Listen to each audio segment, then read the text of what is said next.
I was born in the darkness, molded by it. I didn't see the light until I heard Harmless Phosphorescence.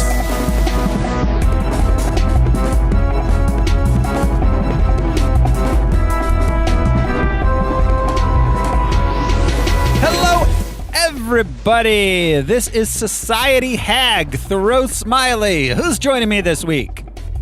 I'm Josh Cece, and you merely adopted this podcast. I was born into it. I'm Brian Lesh, but it doesn't matter who we are. What matters is our plan. We will discuss this movie for 2 hours, and then I will break you. I am Alaric Weber. And this is Harmless Phosphorescence, and that is the first of what I'm sure will be many terrible Bane impressions. So buckle up, everybody. You got the first one. This is the podcast where we watch every theatrically released full-length live-action superhero movie ever made. We gather some research into the production of the source material, then we tell you all about it. This show, it is brought to you by our patrons like executive producers Michael Beckwith and Atticus Burkett. You could be a patron too. Just head on over to patreon.com/harmlessentertainment. $1 a month is all it takes to get started. We got monthly movies coming at you for $1. That's all it takes for an extra podcast every month. This month, Every Which Way But Loose is coming out at you. That will be out within a matter of days or two. However, this week on Harmless Phosphorescence, we are watching The Dark Knight Rises. You are as precious to me as you were to your own mother and father. I swore to them that I would protect you, and I haven't.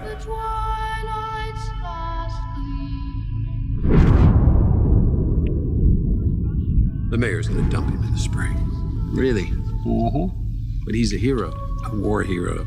This is peacetime. You think this can last? There's a storm coming, Mr. Wayne.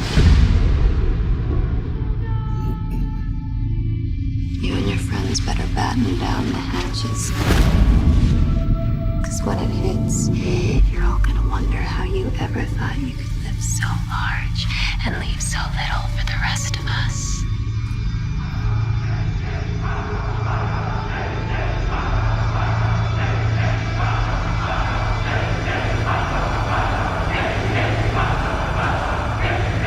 What does that mean? Rise.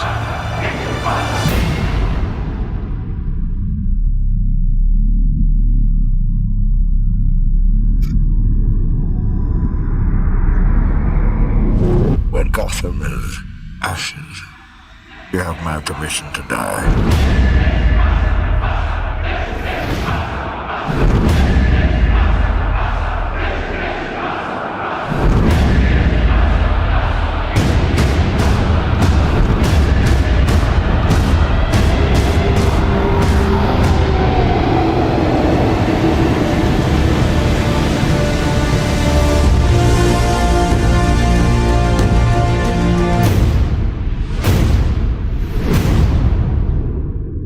Dark Knight Rises, released. So the Dark Knight Rises and the legend ends. Yes, it says right there at the right there in the trailer. Yes, Yep. Rise it up, then it's gone, And then it's gone. Just like a star. Yeah. Like Okay. sourdough bread. Yep. This movie was released July 20th, 2012. It has a running time of 165 million minutes. Hours. It cost $300 million and it took in $1.08 billion. My reaction is always to laugh, but really it's to cry. Yes, because yes. So it did all right. It did indeed do all right at the box office, which means it's time for us, speaking of the box office, to play the box office top 10 game. This is probably our last Nolan burger that we'll get to snack on, right? It is indeed our final Nolan burger. Unless double Western cheese. Unless Tenet has like the Green Lantern in it and nobody told me. Well, Batman's going to be in it when he becomes Batman. Yeah. Pattinson. Oh, that's right. Yeah. That's right. I It's a forgot. Batman that. movie. Oh, God. Ugh. All right. So are you guys ready to play the box office top 10 game? Yep. This is the game where we will count down the top 10 movies of the week of July 20th, 2012. Guys will try to guess where it opened and what the movie I describe is based on the Box Office Mojo description. I mean, do you guys want to guess where it opened? What did it up against? Like the 10 Commandments? Obviously, it's Oh, well, here, I'll tell you what. Ben-Hur. I'll read to you all the movies it opened up against because none of them are in the top 10. Iron Sky, 30 Beats, Harry Carey, Death of a Samurai, The Well Digger's Daughter. It's not the biopic for the Cubs announcer. Harry Carey? It is. It is. Wait, the Well Digger's Daughter too? Is that like a offshoot from the Ditch Digger's Daughter? Do they get paid more or less? It's It's a deeper Grave diggers hole. get It paid is. more, I think. But it's less. You don't have to go as far. Like you're going Yeah. down instead of out. Let's talk about the Ditch Digger's Daughter. Man, all those movies, how sad. Yeah. Ooh, and yeah, the top opening movie this week that was not The Dark Knight Rises was number 40, The Queen of Versailles, Wow. which is a documentary that follows a billionaire couple as they begin construction on a Right. mansion inspired by Versailles. That's an insane documentary if you've never seen it. I haven't. Like watching extremely wealthy people lose their money and have a breakdown. Oh, It's God. quite entertaining to me and Bane.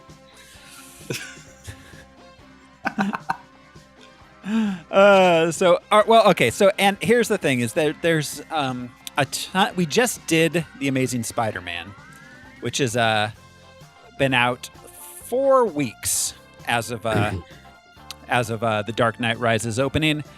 So there's a bunch of movies in the top 10 we've already done on this game. So we're going to go ahead and skip to the top 20, and I'm going to skip around a bit for movies that we haven't talked about yet. So coming in at number 20 this week, guys. You ready? Yep. A small town girl and a city boy meet on the Sunset Strip while pursuing their Hollywood dreams. She's living in a lonely world. She I took was a- going to say, Steve Perry. I think Marky Mark's in this, if I remember correctly. I just really can't tell. Don't Stop Believing? It's called Rock of Ages. Oh my I just guessed that because you threw out that. Yeah. That is a mark. That would make the most sense. Tom Cruise was in this, right? Was He it? had long hair, Was it Tom Cruise? I believe. Was he Anyways, playing the vampire Lestat? most of the time.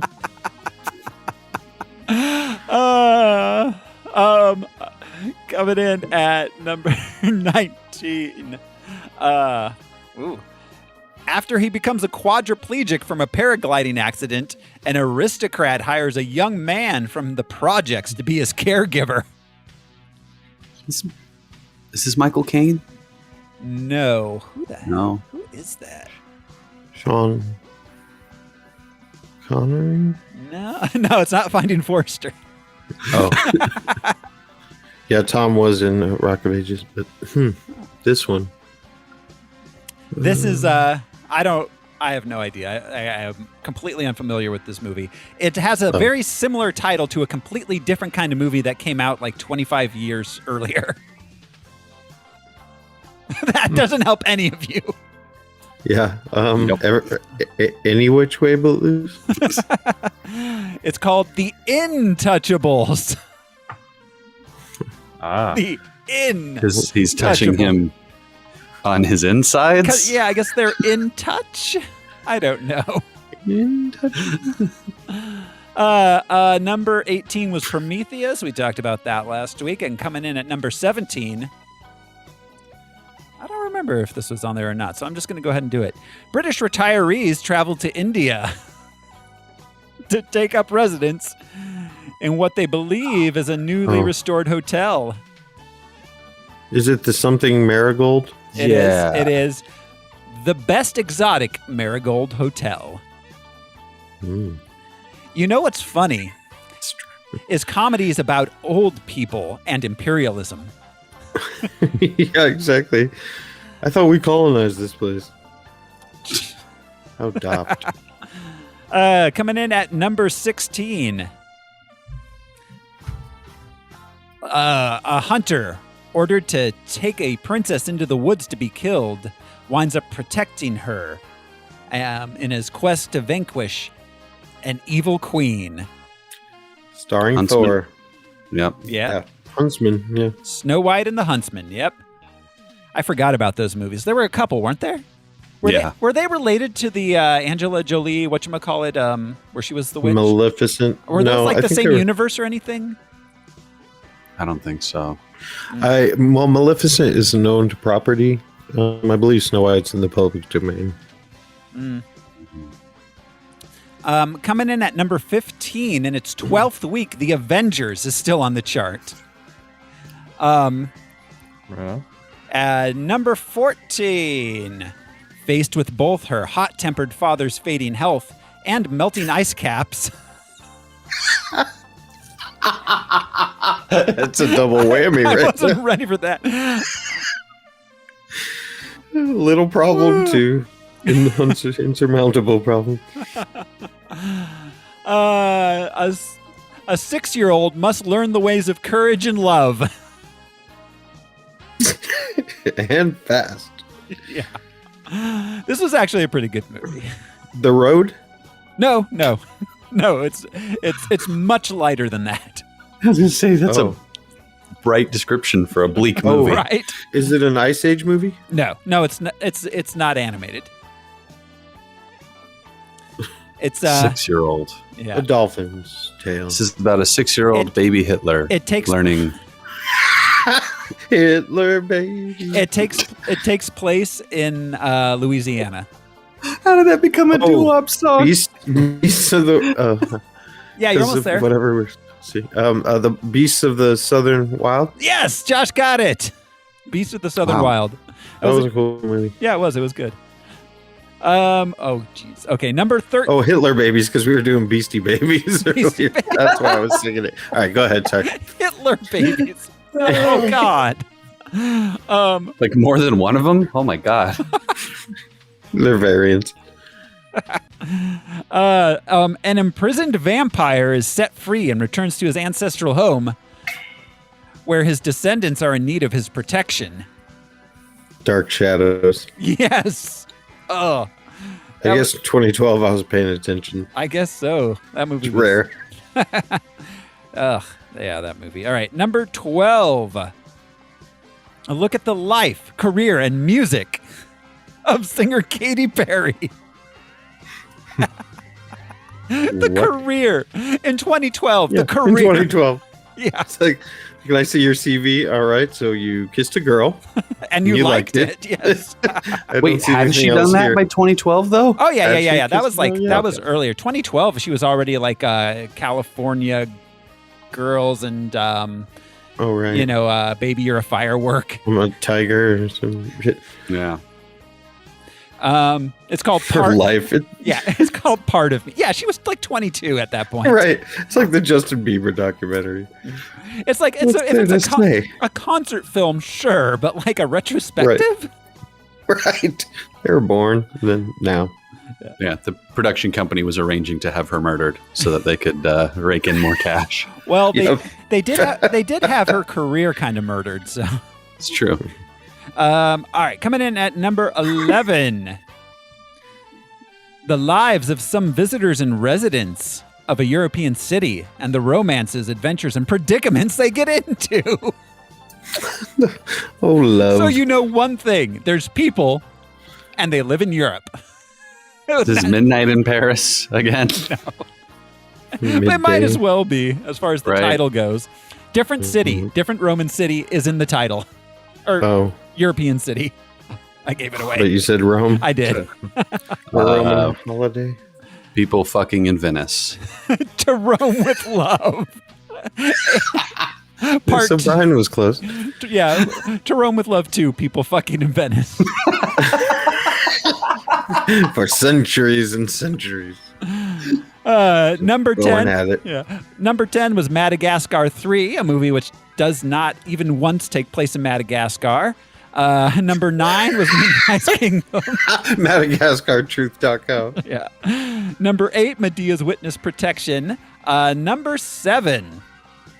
Ooh. Pot growers Ben and Chan face off against the Mexican drug cartel who kidnapped their shared girlfriend. This is the first time hearing of this movie. Or the whole concept of this. They have a girlfriend that they share, and a Mexican drug cartel kidnaps her, and so they team up to get her back. I saw this. I don't I'll remember what miss it you. is, though. It was a good I run, think sweetheart. Benicio del Toro may be who I'm looking at here. Oh, Sicario? No, it is not Sicario.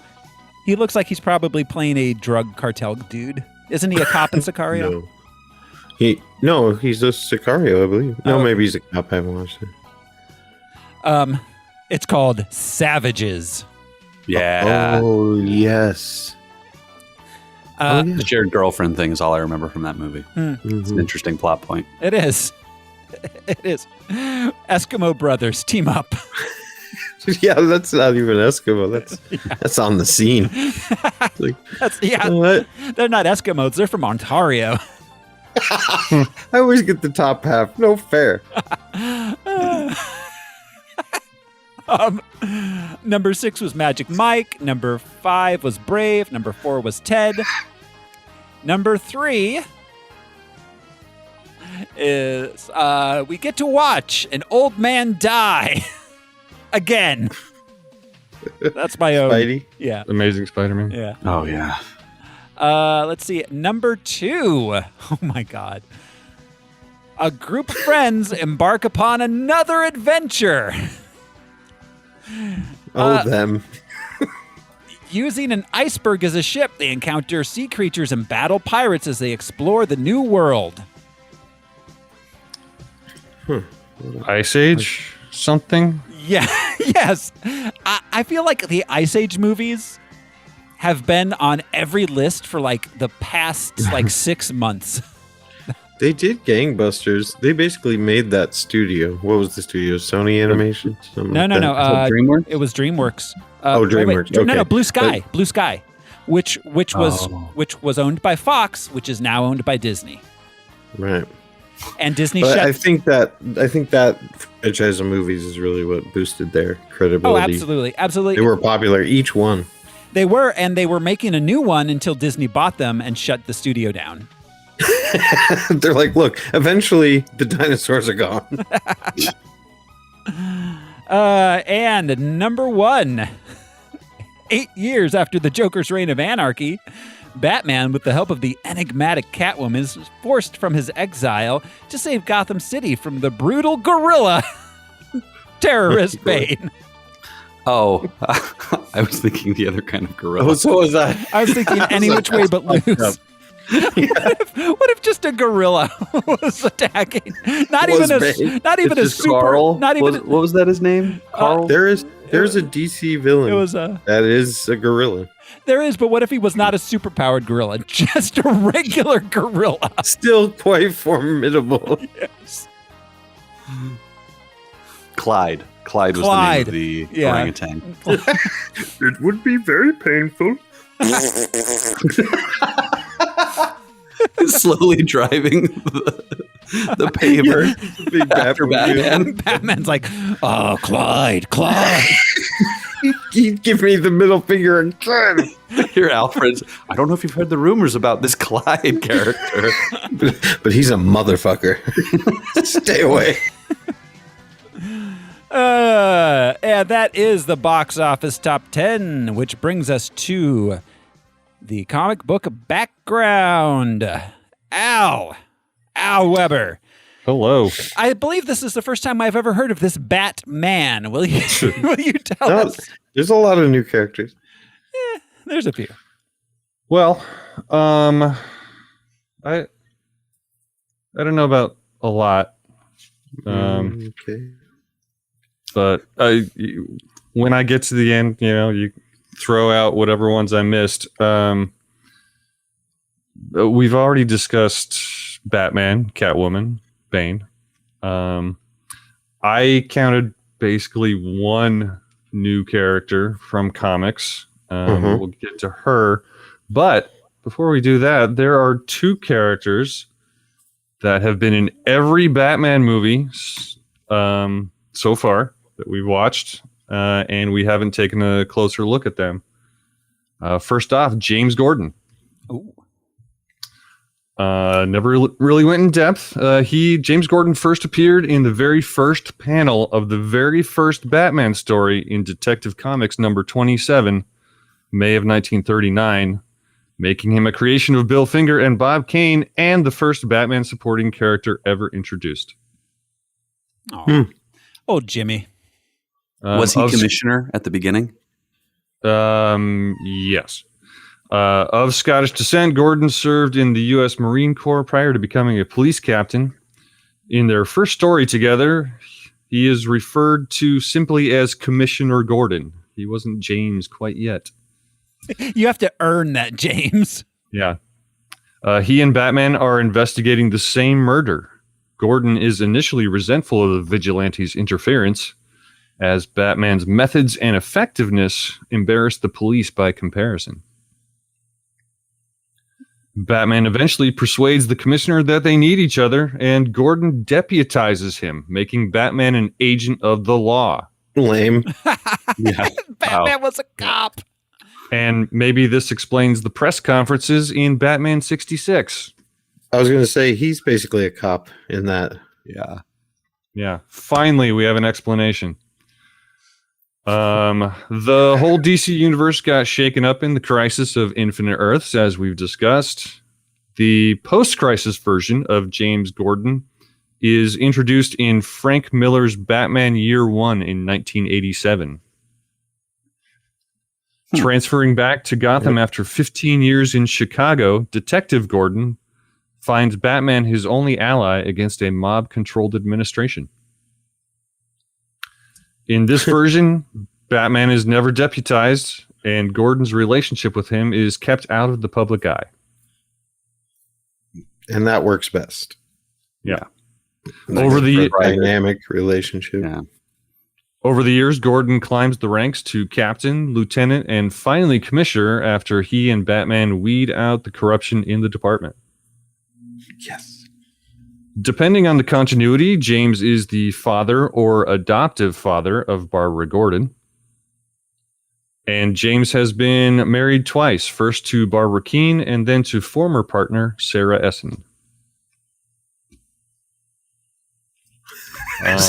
Good. Sometimes people move on. Yeah. You know, things happen. As long as you're upfront with the kids, it's all good.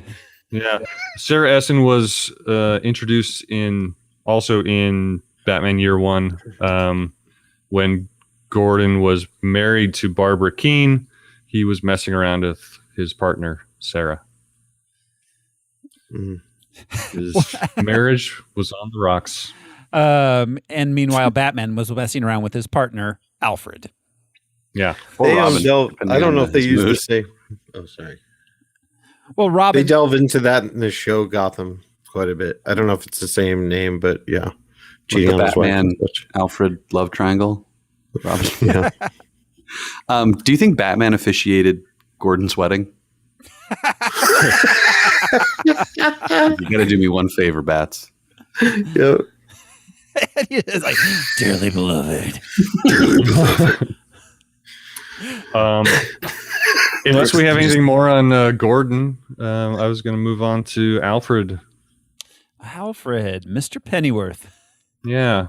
If you're nasty. First time I really looked into him. Introduced simply as Alfred in Batman number 16, April of 1943. Created by Don Cameron and Bob Kane to coincide with the introduction of the character in the 1943 Batman serial. Mm-hmm. Which was, I believe, Cocoa Puffs. Was Alfred marshmallows. one of the marshmallows? I mean, it was a very unique dynamic that they created at that time. Every now and then a superhero would let his alter ego be known by like Superman, obviously different powers, but there was never that character that aided and abetted in the secret of Superman and, saved his ass. It was really interesting to have the Butler do that. So Alfred was originally a comedic foil for the dynamic duo, as Robin appeared before Alfred did. Arriving one day on the steps of Wayne Manor to announce he was beginning his duties. Huh. He was a retired actor and intelligence agent who followed the dying wish of his father to carry on the tradition of serving the Wayne family. A little late, right? If he shows up while he's Batman, that's years after. Well, who knows when his dad died? I don't know. Oh, are we talking Alfred's father died? Alfred's father died. I see. Okay. I see. Yeah. Alfred discovers their identities fighting a burglar, accidentally hitting a switch that opens a secret panel leading to the Batcave. And that was in the first Alfred story. So just right off the bat, he bungles his way into the Batcave. That's funny. Batman's like, no, I can explain, Alfred. I'm in. This is my sex cave. Yeah, it's my fetish. But he's like, I've been living and working here decades before you were born, but that's cool, kid, that you found this Batcave. Well, see, not at this point. No, I know, but okay. Alfred would have a 4-page feature in 13 issues of Batman, titled "The Adventures of Alfred." So it was like at the back of the comic. It was just him cooking, cleaning. yeah, Like running errands, buying milk. Because he's consistently the only servant in this gigantic house. Yeah, He's spread really thin. he's like, look, I wash and dry. I'm a single parent here. In fact, in the Adventures of Alfred, he would solve a crime and catch the culprits entirely by accident. Oh, Alfred. I'm glad that Alfred's not just a bumbling idiot at this point. I'm so glad they went the other way. Oh, this is fun. He originally had a Cockney accent. So, like my cocaine. Yeah. It wasn't until 1945. Okay, I guess that was a couple years after he was introduced. That he would be given a surname, and his first surname was Beagle.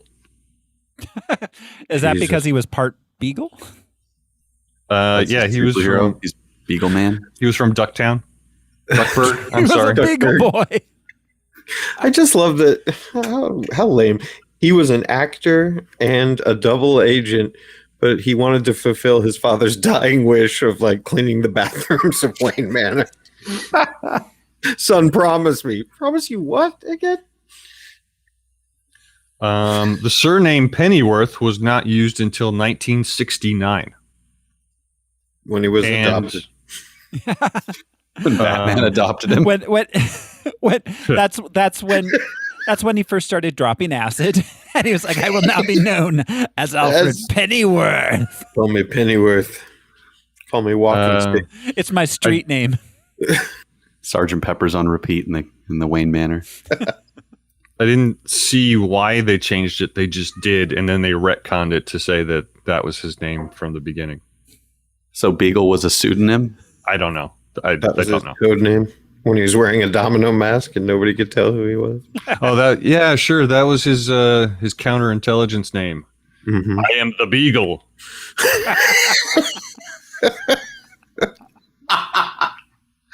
Ooh, strike fear. So it was in post-crisis continuity that Alfred was shown to have been the Wayne valet all of Bruce's life, becoming Bruce's legal guardian and father figure after the murder of his parents. Okay. So was Alfred a billionaire until Bruce became an adult? Oh, he wasn't a very good actor. Well, no. I mean, like, as his guardian? As the guardian and the guy who is in charge of the Wayne estate. I mean, I never even considered that he had to at some point be like, all right, I'll give this fucking kid billions of dollars. It was never technically his money. It's true. He could have probably spent it. Oh yeah, I'm sure. Cocaine It was and always hookers. it was in a trust. Yes, you have All to. right. You can only get the cocaine and hookers for the kid. You can't get them for yourself. That's the whole ruse. He's like, I bought him a casino full of cocaine and hookers. When you I'm said just saving it until he turns 21. when he said say hello to my little friend, he meant his nephew. I'll take care of the cocaine until he turns 21. Look, I've got that coke. Moving on to Talia al Ghul. Doesn't that sound like a dish? a little bit. With pesto. Talia al Ghul. Gabagool. I'll have the pasta al Ghul. It's haunted. I don't care. Created by writer Dennis O'Neil and Bob Brown, first appearing in Detective Comics number 411, May of 1971. She is the daughter of supervillain Ra's al Ghul. It was like her second story. The first story was kind of meh. But in the second story, June of 1971, the storyline started. Dick Grayson is kidnapped. Ross comes. Ross. Yeah, Ross. ain't in there. Right. Yeah, I was going to say Ross and Monica Al Ghul. of the East Hampton O'Ghouls. Yeah. Ra's al Ghul comes to Batman in the Batcave, says, "The jig is up. I know you're Bruce Wayne. And hey, Talia was kidnapped by the same people that kidnapped Dick Grayson." And they team up. Oh yeah. They're like best friends forever.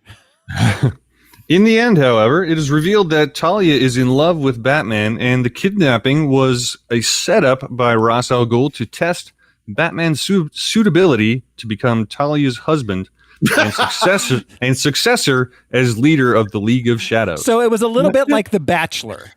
Yeah. Yeah. He owns his own floral shop. He's like, Bruce, Likes camping. I will be giving you a rose.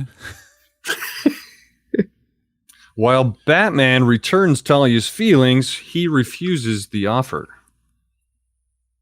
Over the years, Talia is often depicted as being torn between loyalty to her father and love for Batman.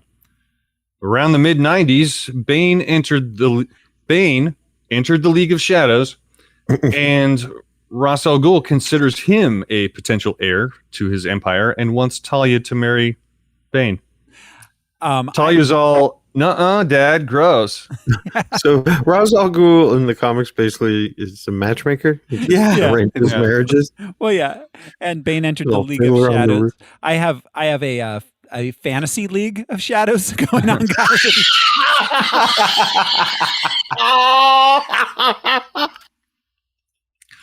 If you want to get in on it. My team is all kickers.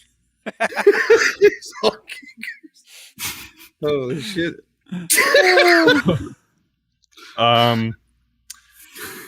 Ra's al Ghul changes his mind about Bane after Batman defeats him in 1996.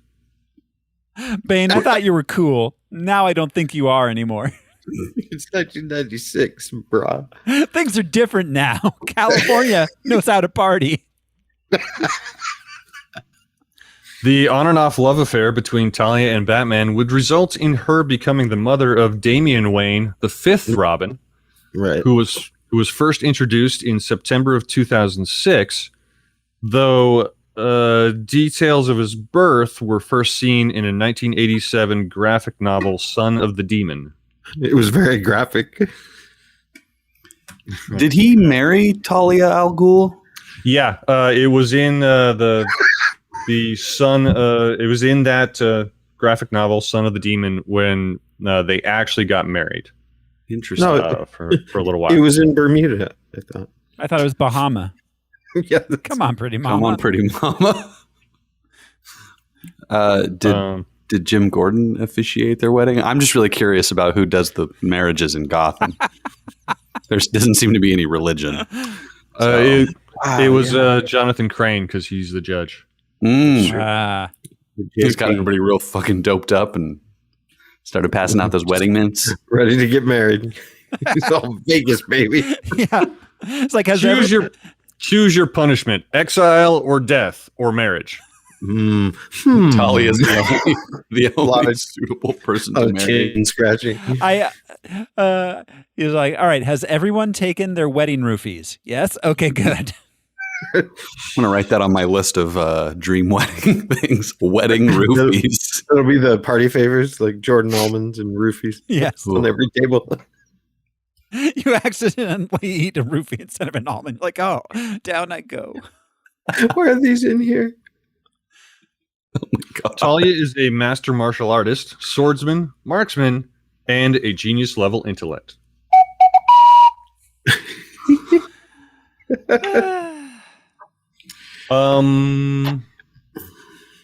So John Daggett, there was no John Daggett in the comics.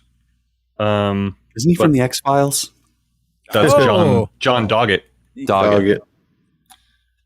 There was a Roland Daggett in Batman the Animated Series. He was president of Daggett Industries, a pharmaceutical company responsible for the creation of Clayface.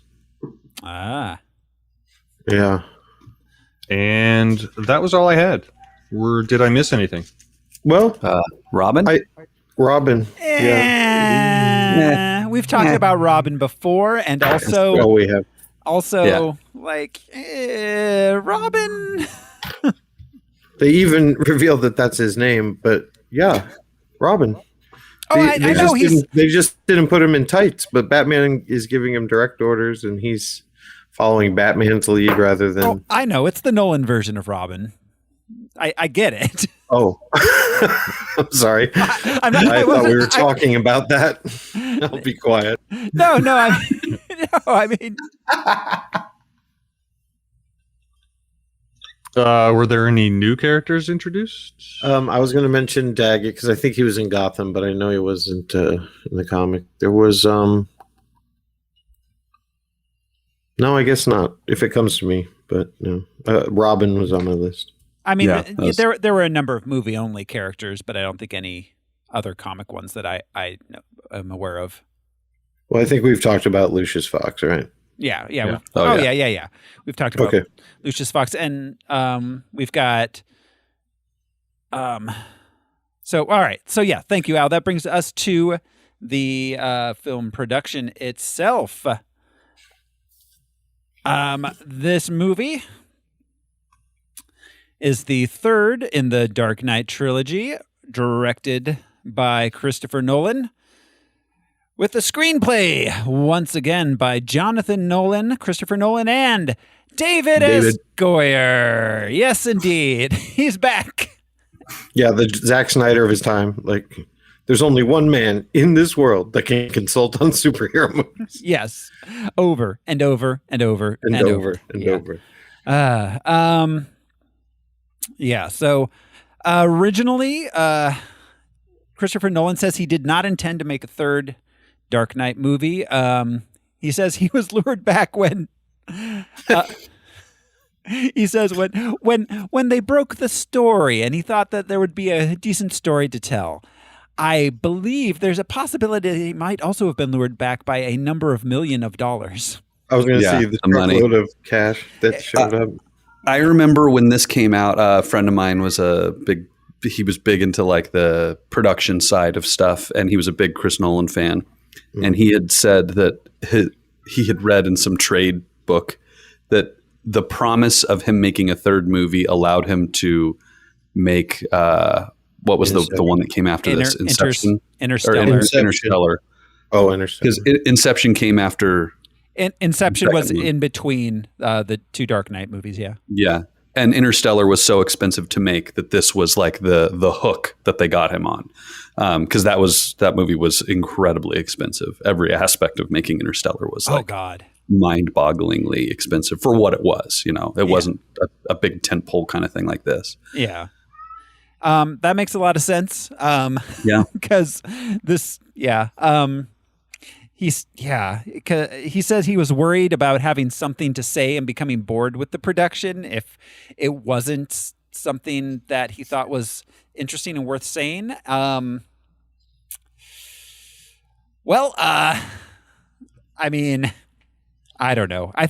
I don't know what this movie is saying personally, but Really? yeah, I think it's that cops are good and rich people are bad and criminals are also bad, or something. The story is a damn hot mess.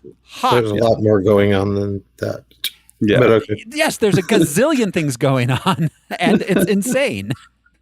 Full disclosure, I think this movie is. I have a feeling I don't like this movie nearly as much as a lot of people do. Same. I am right there with you on that. Well, I like it a lot. So okay, I'm interested to hear. Okay, yeah, no, and I'm definitely interested to hear the opposite point of view. No, I don't convince people to like things. You do or you don't. I don't give a shit. So all right. Yes, it stars Christian Bale. He's back as Bruce Wayne. Michael Caine is back as Alfred Pennyworth. Gary Oldman is back as James Gordon. We've got Anne Hathaway, our new Catwoman. She got her start in Princess Diaries. Those were her breakthrough. A series of Disney movies in the early 2000s. She was in Brokeback Mountain. Devil Wears Prada. That was probably like her big, like, wow, she can really carry a movie kind of thing. I don't know if you've seen Princess Diaries, but they're pretty good. Are they? I actually haven't. Yeah, actually pretty good movies. I've seen at least one with Ella. Yeah. From the beginning, it was clear that she was like, leaps and bounds better than the Lindsay Lohans of that same time. No, I find Anne Hathaway very charming. She seems to be very disliked by a huge portion of, I don't know if it's the public or reviewers or what, but I feel like she gets a lot of hate. Care for her. You don't care for her? She was good in this, but I haven't seen anything else, I guess. I like her. I personally like her. I think she's yeah. My big complaint is Les Mis, but it's more all of Les Mis than that was a bad adaptation of Les Mis. Oh yeah. It's not a great story to begin with. Well, I'm not to derail to the Les Mis thing. The book is so much better than the fucking musical. Oh my god. Of course. Yeah. Yeah. Ugh. So, anyways. Yeah. Anyways, she got an Oscar nom for Rachel Getting Married. She did a bunch of bad rom-coms there for a while. Oh, she was in Alice in Wonderland. That is one of my least favorite movies ever made, the 2010 Tim Burton one. Oh, yeah. Yikes. Yeah. Uncanny Valley. Oh, it was terrible. So, yeah, she is our new Catwoman. We have Tom Hardy as Bane. His film debut. So I feel like I just want to get this out of the way. So I feel like he's Jimmy Stewart playing Darth Vader. That's a good one. Yeah. So where does the Jimmy Stewart come in? Oh, it's Bane. I was born in darkness. The money's in Bill's house. Yeah. The nuclear weapons in Bill's house. Yeah. And Harry's. What's the guy's name? Bartley Gorman, the boxer, is what he's supposed to sound like. That's who he based it on. He said, "Yeah." So it's the second Dark Knight movie that has a really, really distinct, interesting take on a villain. So do you think that was at Nolan's direction, or do you think that was these actors being like, I want to take it in an interesting direction? Like, I don't know how that comes to be. Well, I mean, the only other time we saw him was in a Schumacher movie, and he was ridiculous, as we all remember. Bane was like totally a comic joke. Yeah. But also like mindless, like Frankenstein's monster type thing. So that's the only template. But in this, obviously, it's serious, and he's got a real terrorist agenda. So I bet it was difficult to find out what he really is, like how he behaves and speaks. Well, because with the Joker, we got the Tom Waits cocaine-fueled, sleep-deprived interview inspiration. Yeah. We talked about that, right? Right. So I get the feeling that Tom Hardy, saw Heath Ledger's Joker, and Tom Hardy is kind of famous for being a little kooky, like really like doing weird things with roles. Oh yeah. So method. Yeah. Oh yeah. So I have a feeling like seeing what Ledger did with the Joker, he was like, well, I have to do something really unique with Bane. Yeah. I saw that he decided to go with a voice that did not match the body. Yes. He wanted to be a sharp contrast between the voice and the body. That's how he landed on this. And apparently, he had to redub all his lines, because obviously, well, yeah, I mean, the ADR is so obvious in this movie, super obvious. But also, apparently, the voice he was originally doing was almost the same, but it was a little deeper and more garbled. So at the studio's direction, they were like, listen, we cannot release this movie. No one knows what the fuck Bane is saying. He can do a weird voice, but he has to at least be understandable. I almost feel like that would have been better. Instead of the like, oh, he is Shakespeareanly like clear. His diction and like it's just so perfect the entire time. It is. And yeah, it's it's very distinct. And oh my God, yeah, the ADR. You can hear the booth. The reason the voice sounds like that could possibly be the fact that the air that he breathes is constantly mixed with something that helps his pain. Do you know what I mean? So every breath inward, he's breathing in something. He's getting juiced up. Right. So it's like it might have fucked with his vocal cords. Well, yeah. It just makes me think of like we'll get there, but the plane scene where he's just like talking and the door is open and it's like, oh my God, wow, man, you've got crystal clear reception. Do you have Verizon or what? Like, oh yeah, no, yeah, being in an airplane with the door open, nobody can hear anything. Yeah, I have all kinds of comments about airplanes and open doors, but we'll get there throughout the movie. So all right, so Tom Hardy, his first his film debut was Black Hawk Down. Wait, not Nemesis? No, Nemesis came afterwards. Are you kidding? Yeah, Black Hawk Down was the year before. Whoa. Yeah, then Nemesis was his next one. He was in Rock and Rolla, Tinker Tailor Soldier Spy. He did a lot of he was under the radar for a long time, I feel like Bane was kind of what pushed him up into stardom from being like kind of like a B-level like character actor everyone loved to use. Yeah, what was the movie where he played two brothers? They were the criminals in London. Notorious or Infamous? Yeah, Notorious. Like Yeah. That was a really good performance. Mm-hmm. Yes. Played two people. Yeah. So we will be seeing him again in Venom and Venom 2 here in, I don't know, a number of months. So we also have Marion Cotillard as Talia al Ghul / Miranda Tate. She was originally the talk about her was she was going to be Catwoman originally, but she did not ever get cast as Catwoman. Oh wow, she's too worldly. She even comes off as worldly. You know what I mean? Like you believe Anne Hathaway scraped through the streets all her life. Oh yeah, definitely. Marion Cotillard, though, is just the dreamiest human being ever. She is. Man, she's Italian or French, but yeah, she's been working decades. Paris. I think she's French. She's French. Yeah. She's French. Let's see. Her father is Jean-Claude Cotillard. He is an actor, teacher, and former mime. Former. How do you hang up that invisible hat? Somebody passed them the bullhorn. Yeah, it's like fuck this. I got something to say. She began her career in the early mid 90s. She's 45 years old. I had no idea she looks great. Yeah, that's all right. Yeah, I know. I know, Josh.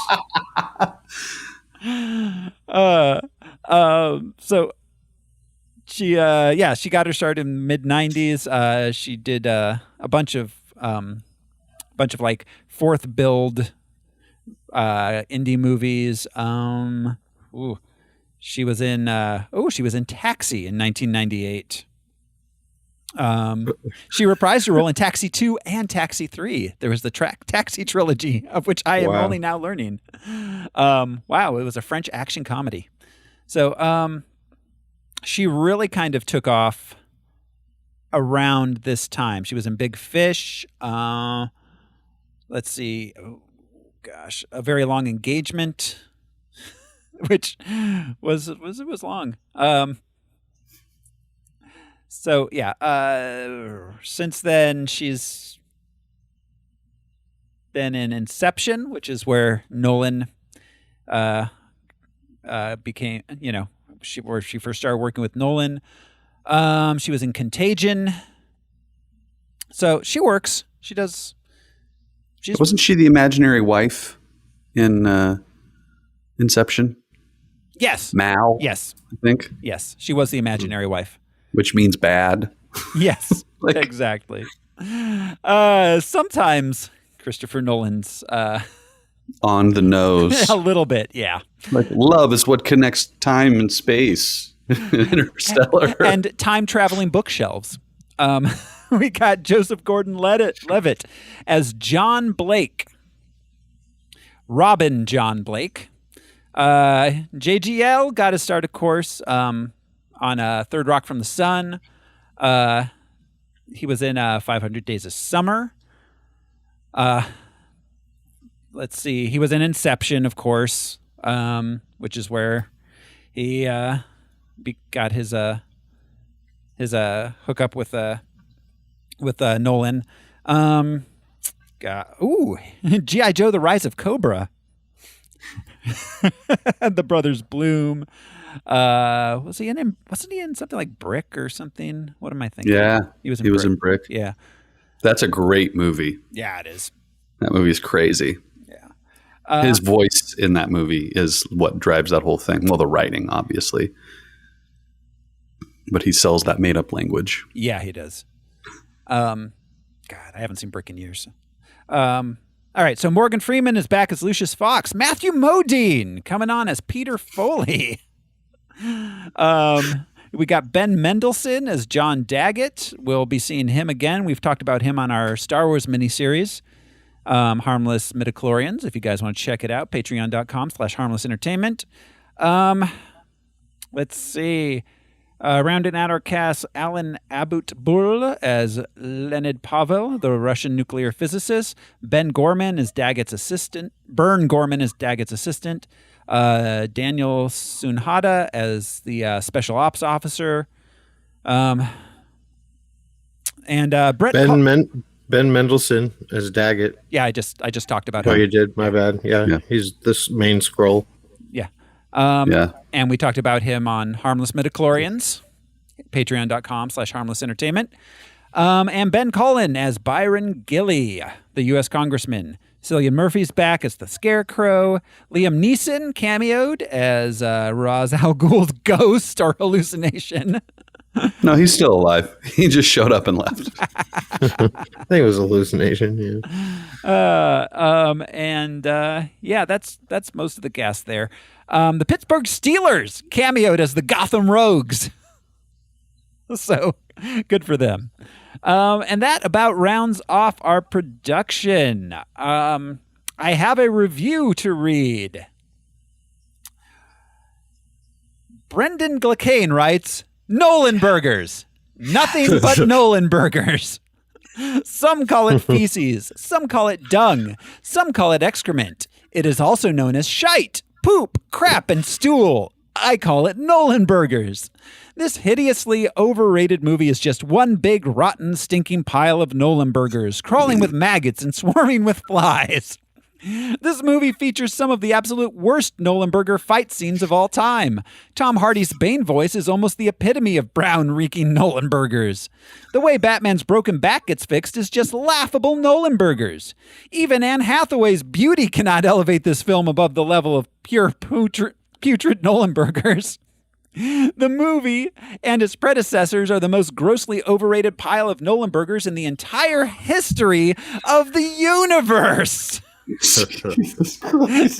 are the cinematic equivalent of a toilet bowl clogged up and overflowing with stinking Nolan burgers. Yours truly, Brendan Gilkane. Brendan Gilkane is prone to hyperbole. Perhaps a bit, yes. So, yeah. He gave it. I'll never understand people who get mad that this totally fictional universe, is not realistic or logical or makes sense in our material world. I just don't understand it. Yeah, that's probably not how you cure a broken spine, but Well, no. what do you want?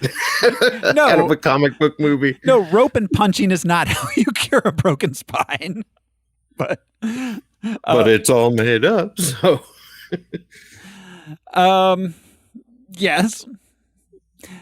But then some things can be so ridiculous that they can actually take you out of the film's narrative. That's weird. Is it? Is it weird when you find something so ridiculous it takes you out of the narrative? I mean, kind of. Well, you're sitting down. You know what you're getting into. A movie. Well, yeah. It's a movie, but there's things in movies that you can accept and go with that, even if you know they are ridiculous. But then there's occasionally something happens in a movie and you're like, well, like I just can't go along with this. My immersion has been broken. I have a theory. Throw, are you Brendan Gilkane? Muppet movies must be difficult. Well, no, because the Muppet movies. The Muppet movies have a certain level. I'm not arguing the merits. No, like I said, I'm not making a case.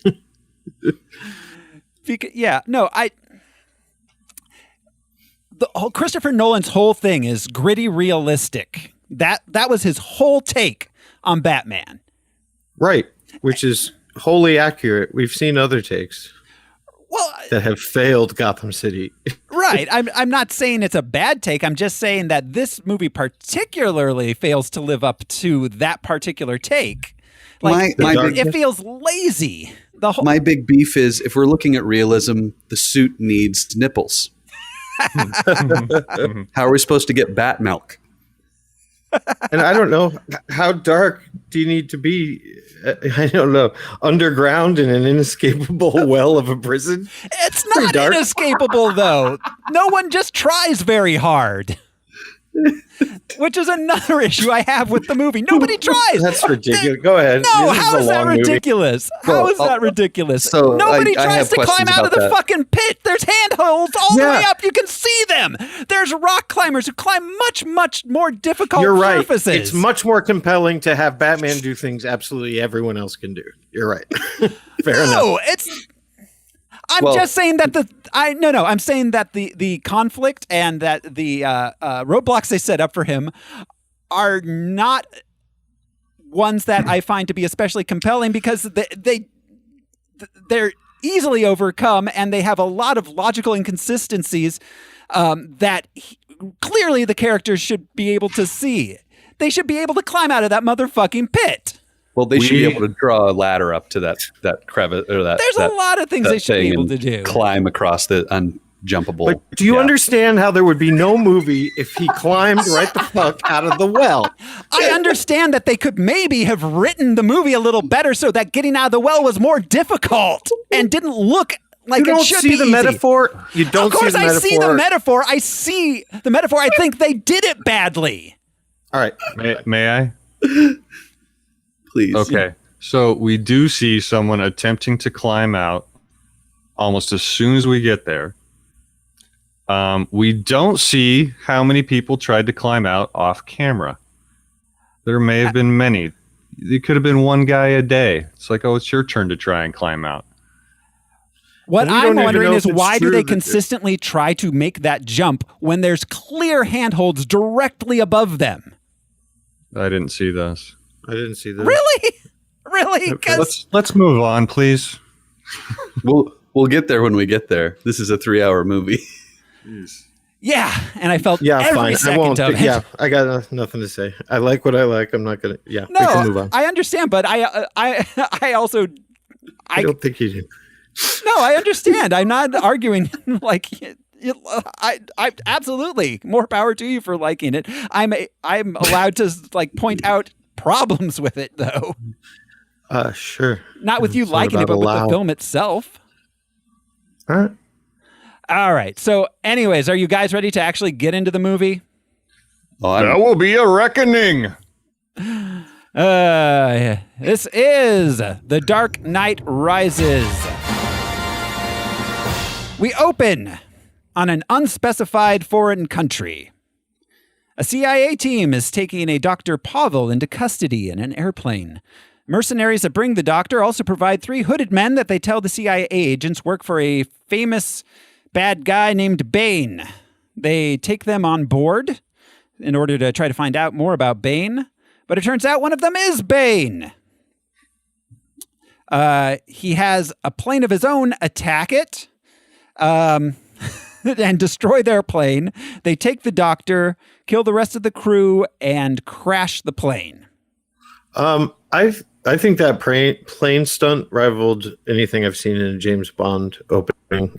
Yeah. I thought that was a pretty badass practical scene. No, it was a great set piece. It looked awesome. I think my big takeaway, because the scene was fucking awesome as far as action scenes go. My big takeaway, though, is Bane's comment as he has, the guy out the door and he's shooting over his head.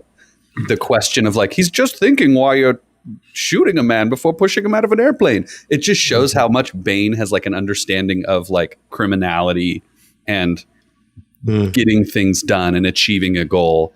And how how convoluted we as the good guys make these situations in order to achieve our ends. Whereas just being evil works. Mm-hmm.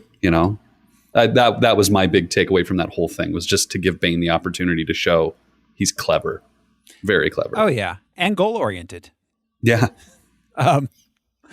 So all right. Meanwhile, in Gotham, there's the first of our galas to celebrate Harvey Dent Day, and the passage of the Dent Act, which has brought peace to Gotham. The party is at Wayne Manor. There's a cat burglar named Selena Kyle who is disguised as a server. She burgles a safe. She just has a little run-in with Bruce Wayne, who's become a recluse and has a bad knee now. She gets away with pearls and his fingerprints. We also learn that Jim Gordon is considered out of touch by Matthew Modine, his second in command. The pearls have a tracking device on them, we find out later. Mm-hmm. Are those Martha's pearls? The ones that we saw scattered in the alley? Oh, he said they were his mother's, looked very similar to his mother's pearls. I wonder if he gathered them up and put them back together. And restrung them? Yeah. He did. It's not the, I don't know, it's not the first or the last time we've seen the pearls in Wayne Manor. In this, do you have a comic backstory in the pearls? Yeah, I was gonna say in this trilogy or in.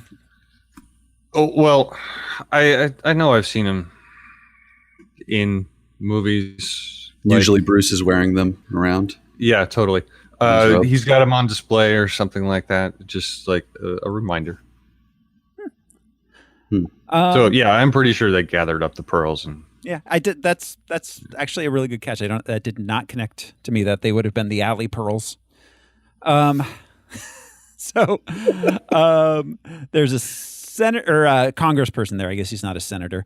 We find out that Jim Gordon's family left him, so Selena runs off with the congressman. He was real quick to give up his career and everything and run away with a Anne Hathaway looking cat burglar.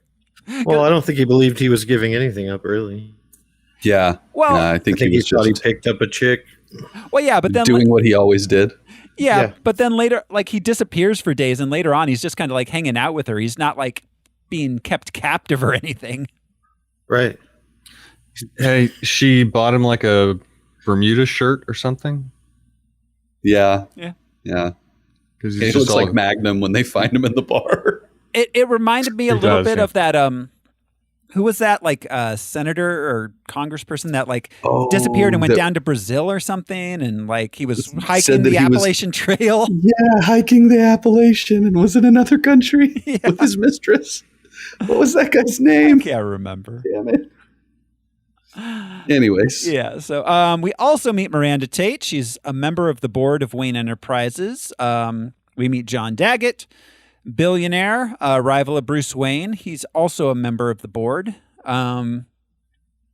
Then on the roof of the police department, we meet Officer John Blake, who talks to Commissioner Gordon about Batman. Back in Wayne Manor, Bruce is in the Batcave, Googling Selena Kyle. He's following her with the tracking device, and yeah. Alfred tells him about his fantasies. He says he dreams of seeing Bruce Wayne no longer being Batman and getting out into the world and having a family. Talks about how before he came back to Gotham, he used to go to this cafe in Florence and praying that he would look up one day and just see him out there and they'd nod silently and walk away. Yeah. See you with those pearls on, wearing a dress. Officer Blake finds a dead orphan down by the sewers. He's from the boys' home where he grew up. He was in the sewer tunnels, or like came out of the sewer tunnels. And Officer Blake finds out that the word on the street is that there's work in the tunnels, if you want it. Selena sells Bruce's fingerprints to some shady characters who work for Daggett. The buy goes bad as they refuse to give her what she was promised. But she's crafty and she manages to get away. Congressman is there. He gets rescued by the police. The bad guys buying the prints go into the sewer. Gordon and the cops show up. Gordon goes into the sewer after them. The bad guys capture him. It turns out they're working for Bane, so they take Gordon to Bane. Bane steals a speech out of Gordon's pocket that he was going to give at the big Harvey Dent-a-thon, but didn't. Then Gordon escapes, rolls into the sewer, and rides a river of poop. So he gets captured so that we can get the letter to Bane. Yes. Yeah. Story-wise. Yes. Yeah. Yeah, I don't... Just them getting captured by... it's just a weird, like, we're going into the tunnels. What? I don't know. It seemed like a misfire in my mind, like story-wise. I was like, I get why you're going in, but now you're out. That was it. Now we're back into the tunnels later on. It just seemed like a weird, like, beat. And and it was weird because he goes into the tunnels, he finds Bane's place, and then later on they go in, like, the thing was sending all the police in the city into the tunnels was something they did. Yeah, I have questions about that. So let's see. Officer Blake visits Bruce Wayne. He tells him he knows he's Batman because orphans have special eyes. I love this. This is something that I will forgive because I love it. It makes sense. He's wearing a fucking cowl and eye makeup. It's clearly Bruce Wayne. It's clearly Bruce Wayne. It is clearly Bruce Wayne. I wonder why Gordon took until the end of this movie after 3 movies to figure it out. Because he's met Bruce Wayne and seen Bruce Wayne playing Bruce Wayne, which is he's so callous and foolish that he could never be Batman. Whereas Blake saw him in the place, and like when he explains it, I was like, oh God, I love that this is how he saw Batman. Like he realized once he saw him again. Yeah. Yeah. This is the first of several instances of a character sitting down and starting to tell a very long backstory that felt like an exposition dump to me. What did when he was in the hospital room? No, when he was talking to Bruce Wayne, telling him he shows up at Wayne Manor and by himself. Starts telling him Blake. Blake shows up and starts telling him he knows Bruce Wayne is Batman at Wayne Manor. Yeah. I thought okay. And so that was what for you? That felt like a long exposition dump. It was one of several times where everything kind of just stops and the characters just start telling them about their backstory.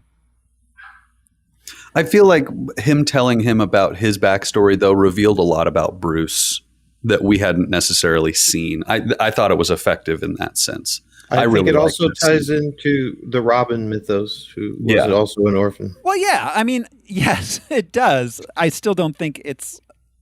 I still find it to be just bringing the entire movie to a screeching halt, so Joseph Gordon-Levitt can emote at the camera for 5 minutes.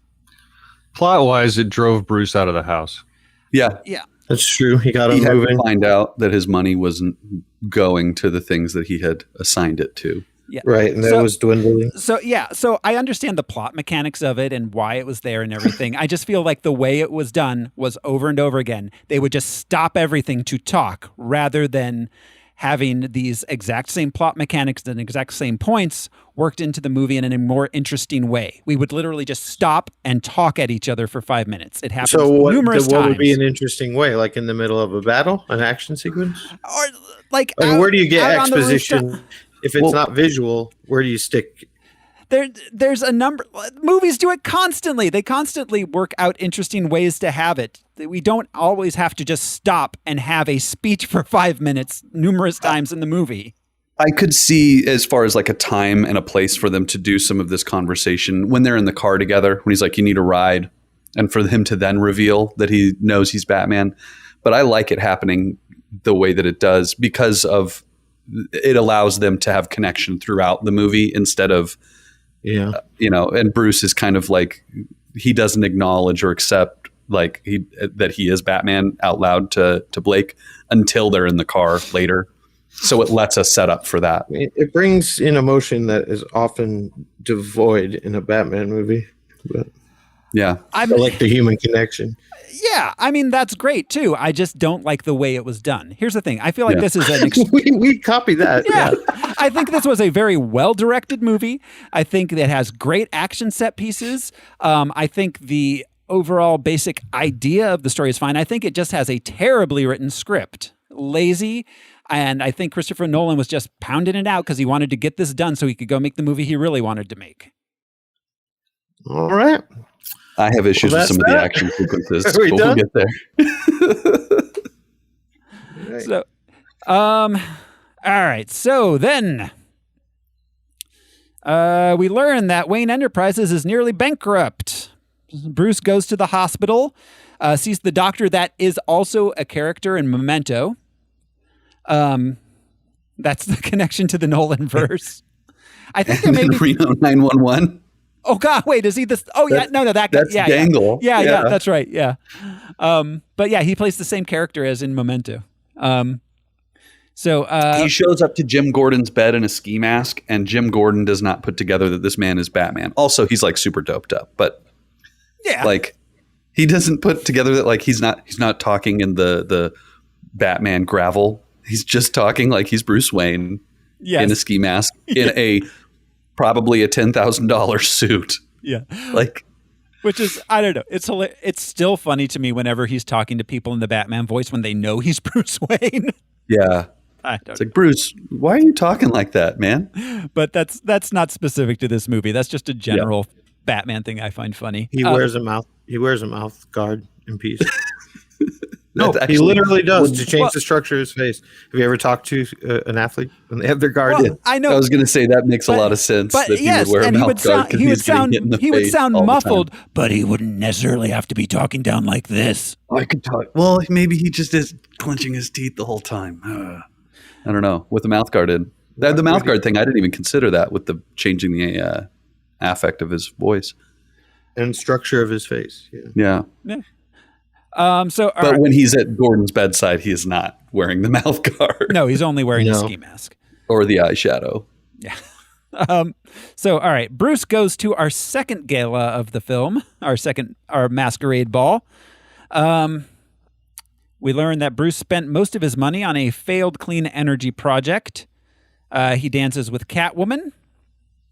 They have a long conversation about how very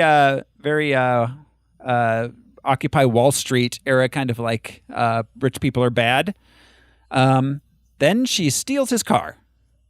Well, and we see Talia al Ghul for the first time. Miranda Tate tells him, what? Oh, this is my gala. Yeah. That's where the Society Hag line comes out. And I think there was also a jokey jab, at the Batman cinematic history of like Bruce Wayne at a charity ball. Yes. It's literally most of what we ever see him do. Yes. Yeah. Yeah. That was funny. It's the second movie in which we have Bruce Wayne and Catwoman dancing together at a masquerade ball. So I don't know if they were specifically pointing towards Batman Returns or referencing it, or if, just the general history of Batman at masquerades. Yeah, it fits. Yeah. Well, and we get Bruce without a mask at a masquerade because that is his mask. Yes. He's actually Batman. He's not Bruce Wayne anymore. Yeah. Miranda Tate has a couple of lines that make a lot more sense once you know she's Talia. You have to invest if you want to restore balance to the world, which she has a different idea of balance. And then her next line, it's long, but it points to the fact that she knows he's Batman. There's something about a man who doesn't care about the world doesn't spend half his fortune on a plan to save it.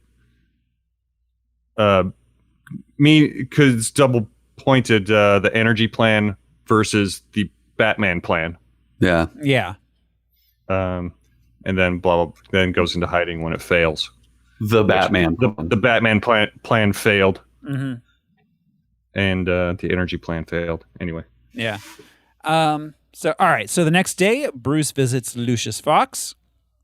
He urges Bruce to show Miranda his energy machine. It's just what he calls it.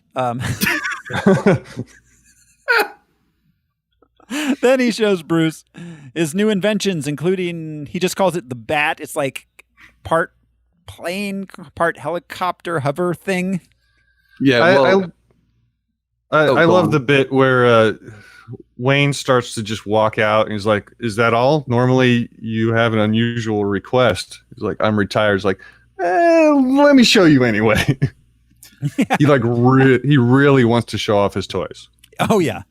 This vertical takeoff and landing vehicle, we went from the what's his Batmobile called? It's the bridge building thing. The Tumbler. The Tumbler.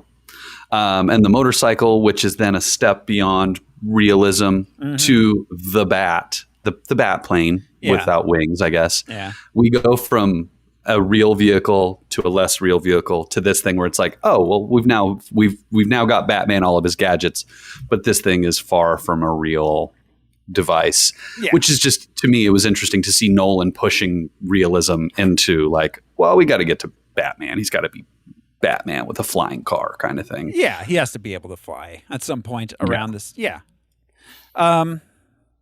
Okay. So then, Bruce goes and puts a cyborg leg brace on his bad leg, and now he's a good kicker. It's like a ribbon. It's like a ribbon and some like string. Yeah. Like, sweet.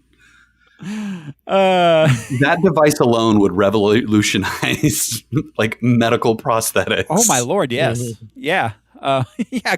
Also, did it make his shoes hard enough to kick through the bricks? Well, yeah, that's what I was wondering. I mean, unless there's like a metal plate on the bottom of his foot, that's going to really hurt your foot. Yeah. There were a lot of visuals that with things like this where I'm like, why does he kick through the bricks? Why wouldn't he kick a fucking punching bag? Why does he kick the inside of his cave? That's just a weird like choice. That's a load-bearing wall. Yeah. Yeah. Because he very well could have had a hanging punching bag that he could have kicked off the chains or something. Yeah. Yeah, but... Yeah. It was a weird choice in my mind. It was. All right, so then Alfred tells him about Bane. Tells him Bane was born in a pit prison. He was trained by Ra's al Ghul. It was a member of the League of Shadows before they kicked him out of the League of Shadows. I believe it was for point shaving. Bane then does the big stock exchange raid. This is the point where he puts the stock exchange on an iPad and uses Bruce Wayne's fingerprints to make fake stock trades. Well, and it's not revealed for a long time what they were actually doing. They, there's no money here. Well, then why are you here? Yeah, I thought what they were doing was kept a mystery for quite a while. Yeah, which is great. I like. Yeah, I really like that. And again, you'd mentioned the Occupy symbolism and like kind of the language of the time was very much like, well, if we can just steal all this money from Wall Street and give it back to the people, that's very much what it felt like they were doing, which was a cool way to veil what they were actually doing. Yeah. Oh, yeah. Bane was very much like a fake demagogic of the people kind of guy. Like, I mean, he was definitely using that rhetoric to like rile them up for something that was his own personal end. Yeah, I think they did a good job in these movies of progressing the villain. You had Ra's al Ghul, and there was that mythical aspect to it, and also that sort of like, I want to see this happen to Gotham.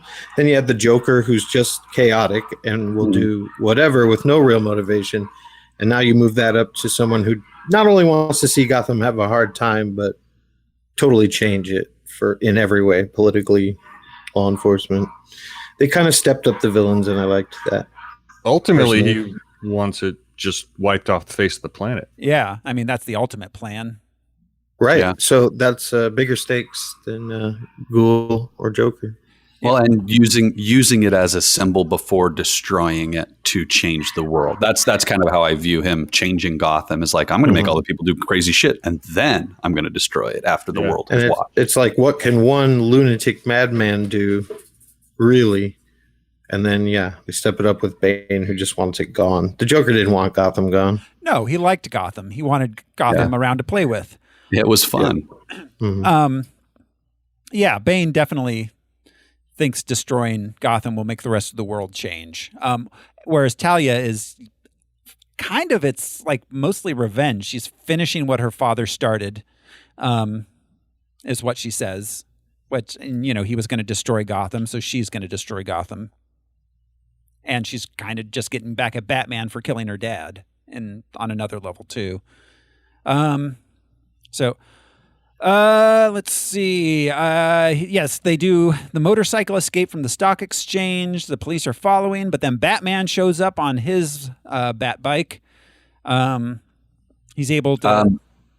I just want to say this action sequence, them leaving the bank, drives me nuts. All the ramps everywhere. So many ramps. They're like, you can't back out this direction, but we can use it as a ramp.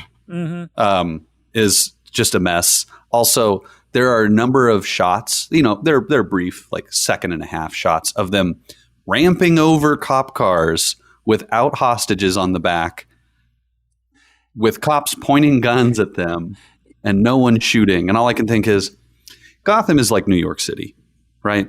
It's New York, it's Chicago, it's Baltimore, it's all these big cities kind of mixed into one. It's the Eastern Seaboard megalopolis. Yeah, exactly. Every single one of these cities' police forces in this situation would have been shooting every gun that they had in their possession at every criminal and every person standing on the fucking street.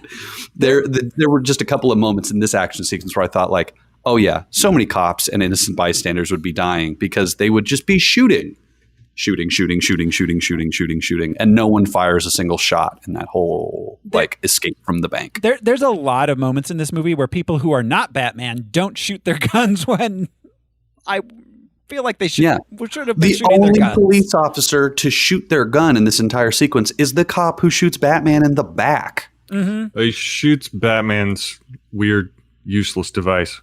Yeah, his weird light gun that shoots sparks. That turns off the lights, right? Isn't that what that does? No, well, it disrupts electricity, right? When he, I don't know if that's what it did, because he pulled it off the back of his bike and pointed it at another motorcyclist, and it just kind of popped and fizzled around him, but that motorcycle just kept going. And then the rookie shoots a bullet into that device, rendering it I think that he was using the EMP that he used when he first went to the gala. I think it was a bigger version of that same thing that shut off all the press cameras. Right, but that wasn't the gun. Was that? No, I don't think the gun is what turned off the lights as he was coming up behind the cops in the car, at least. Maybe the gun was like an EMP delivery device. Yeah, I don't know. When he shot it, there were like pops and crackles. And maybe the motorcycle had a carburetor. I don't know. One more question. When they left the bank, it was broad daylight, right? Yes. Yes. Yes, Okay. it was. Yes, it was. Uh-huh. I did not even make that connection. Until halfway through this 10-minute chase, it was the middle of the night. Just whenever they got out of that underground tunnel. Yeah. Yeah. Well, did where Batman first showed up. and in fact, it was the beginning of the day because they were just opening up the stock exchange. So it was probably around 9 a.m. Oh my God. Did they ascend into another universe? What is happening? It was the motorcycle. We only saw bits and pieces. The motorcycle chase took 10 hours. It was like the O.J. Simpson chase. So, all right. Then let's see. So Batman gets back Bane's iPad, and escapes the police. He uses the bat copter. I'm just going to call it the bat copter because calling it the bat I feel is confusing. So he escapes the police in that. Then he gets the iPad just as it finishes its program. Right. Yeah, he doesn't get it in time to stop it from doing anything. Then we learn that Bane is working for John Daggett. Selena Kyle shows up at his house and intimidates him for what he was supposed to pay her for the fingerprints, which was the clean slate program.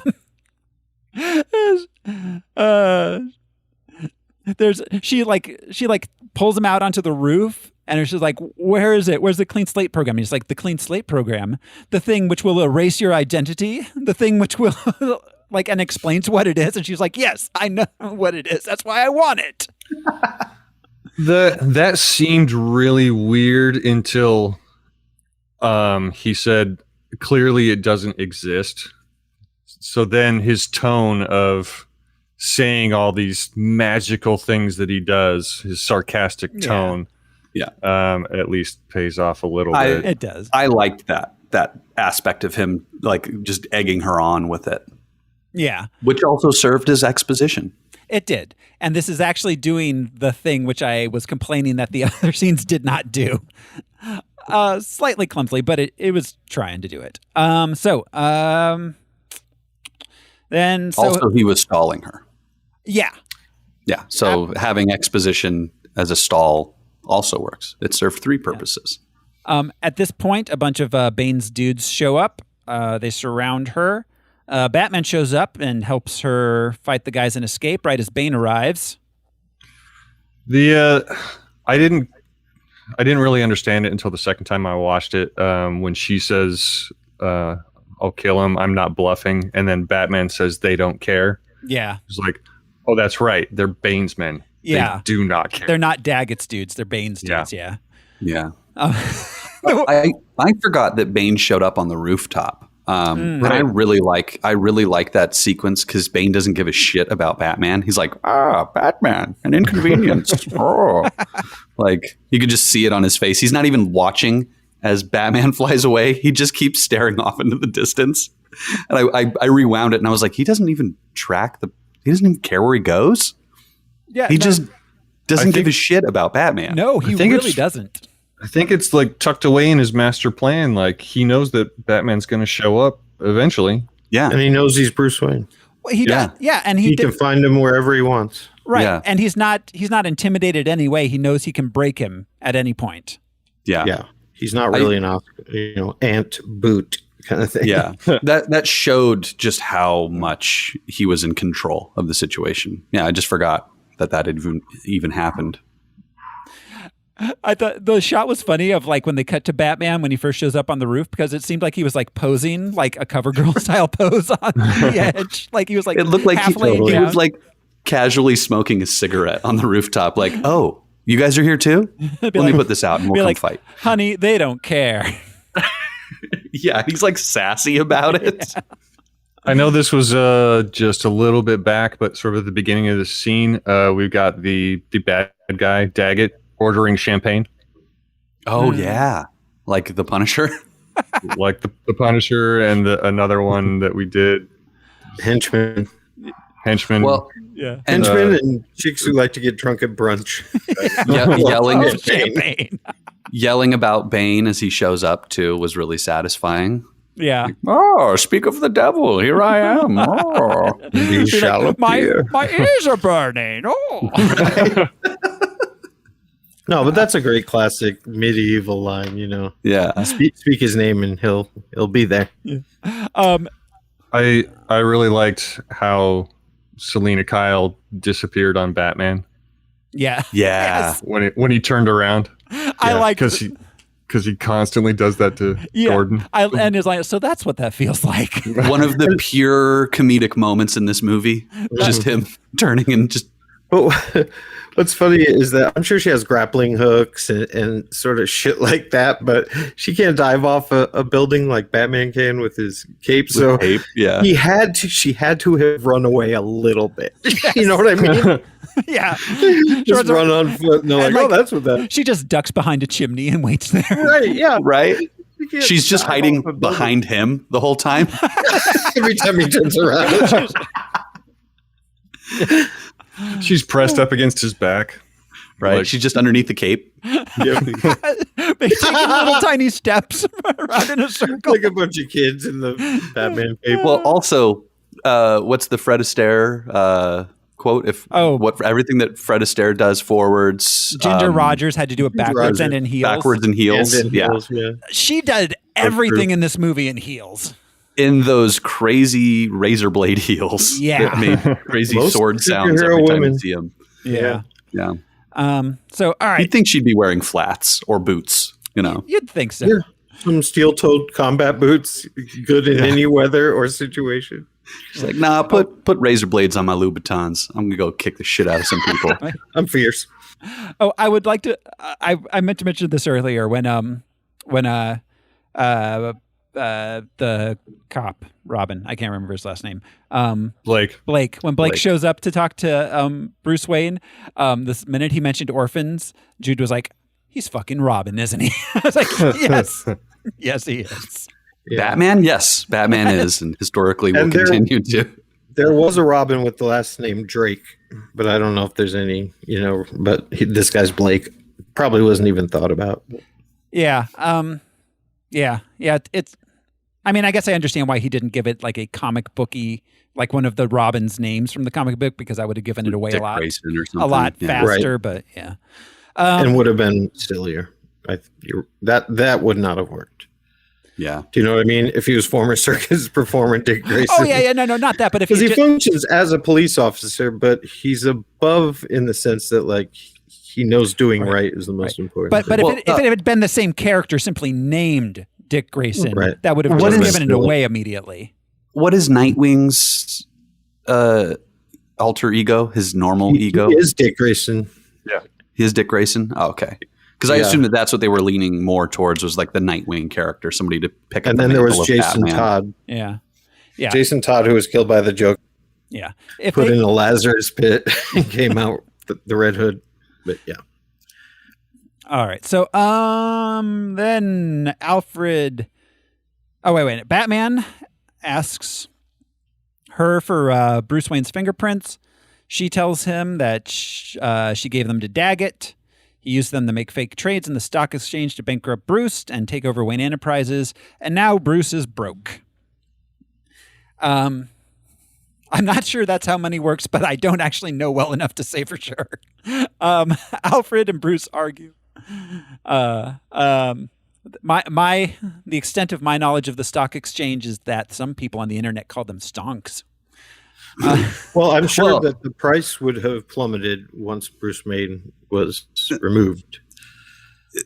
My question is, like, did he have no liquid capital? He had no cash reserve anywhere at all. All of his money was tied up in the stock exchange. And R&D. R&D. Like once that stopped, that's how they made a lot of money. Not all of their money, but defense contracts and shit. Right, and Lucius was shuttering them over the years. Right. He's like, there's no money coming in. There was plenty existing, but you're not making money now. Yeah. At this point, Wayne Enterprises seems to basically be like like an investment brokerage. Like they just basically. Like he was shocked to know that he wasn't funding the orphanage anymore. It showed sort of that just out of touch Bruce Wayne also is. Not just Batman is out of touch, but Bruce himself. Never occurred to him how he got his money. Yeah. Well, it's like Alfred never mentioned to him, like, hey, power bill's coming up, bro, and I've been selling your dividends to pay the power bill. We might want to pull some money out of the stock exchange and have a little nest egg for later. Yeah, I mean, and at the end, they do mention that he did still have considerable assets, so I don't think Bruce Wayne personally was ever broke. No. I don't. He's broke in the rich man sense. Exactly. Well, he had Trump is broke. He had no money. He couldn't pull money out of a bank account anywhere, which to me is unusual. Because you'd still have enough money to float your lifestyle and pay property tax and for gasoline and wages for Alfred. Yeah, wages, exactly. Yeah, like Alfred's now broke, I guess. Right. Well, and also I mean, all of those stocks were like Wayne Enterprises ones? Because was Bruce personally broke, or was Wayne Enterprises then broke? Or like both, because I think the board had control over his trust. And he was trading futures, right? And they were bad future trades. So he lost all of the value because he had put up his controlling stock as collateral. I don't know shit about the stock market. This is so confusing to me. He gave up on being Batman, and he also apparently gave up on being Bruce Wayne. Not just because he's a hermit, but to find out these altruistic things he used to pay for just silently got cut, So he's like, he's not even participating in life as Bruce Wayne. He's certainly not as Batman. Bruce is seriously depressed at this point in his life. Absolutely. We don't even acknowledge or touch on that at all throughout this whole thing. He just pulls himself out of depression by being Batman again. Alfred had to remind him, I'm sure, again, that we all lose people. Loss is a part of everyone's life, Bruce. When will you be done with this? Yeah. Well, and this is a point where Alfred and Bruce argue. Alfred doesn't want him to be Batman anymore. He tells Bruce about the letter from Rachel Dawes that he burned at the end of the last movie. It's kind of a dickhead move. It is. Yeah, I'm real conflicted on that. I know he thought he was protecting Bruce, but that's intense. Yeah, it's a weird time and delivery of this whole thing. You'd think that part of the grieving process, you'd be like, look, bro, you're clearly peeing in jars and growing your nails out. She didn't love you anyways. It's time to hit rock bottom. Let's get you out of here. Yeah. Yeah, at this point, he's already pulling himself out. So, the only reason he does it is because he doesn't want him to be Batman anymore. He thinks that's even worse than him being Howard Hughes. But, all right. So Bruce fires Alfred. Bruce and Lucius Fox show Miranda Tate the secret fusion reactor he was working on that was mothballed because it could have been turned into a bomb. The scientist from the beginning of the film was working on a way to do that. Miranda agrees to help keep the reactor safe by taking over Wayne Enterprises so that John Daggett can't. Daggett gets pissed that his plan hasn't worked. Bane reveals that he wasn't really working for him and then kills him. Do you feel in charge? The hand on the shoulder thing is one of my favorite things that he does. Threatening him with a pinky. Yeah. Do you feel in charge? Yeah, that's a great line.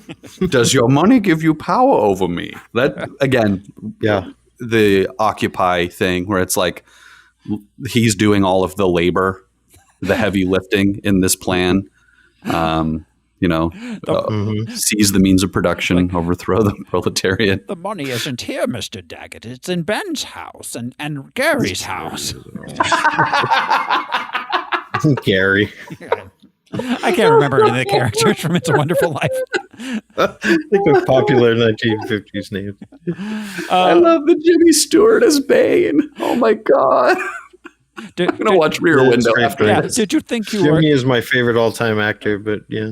Did you think you were God, Bruce? Bane and him and rope. Yes. All right. So then Officer Blake and Bruce Wayne spend some time together, just getting to know each other.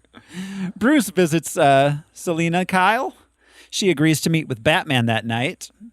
Then I will say this is my favorite Bruce Wayne scene, I think, out of all three of the movies, where he says to her, I like your apartment. I like it. It's nice.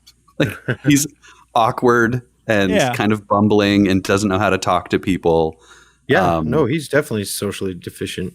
Yeah. And clearly, like, he's kind of into her and kind of interested, and he's playing that role. He is faking being fucking Bruce Wayne the entire time, and this is his best act, I think, as Bruce Wayne.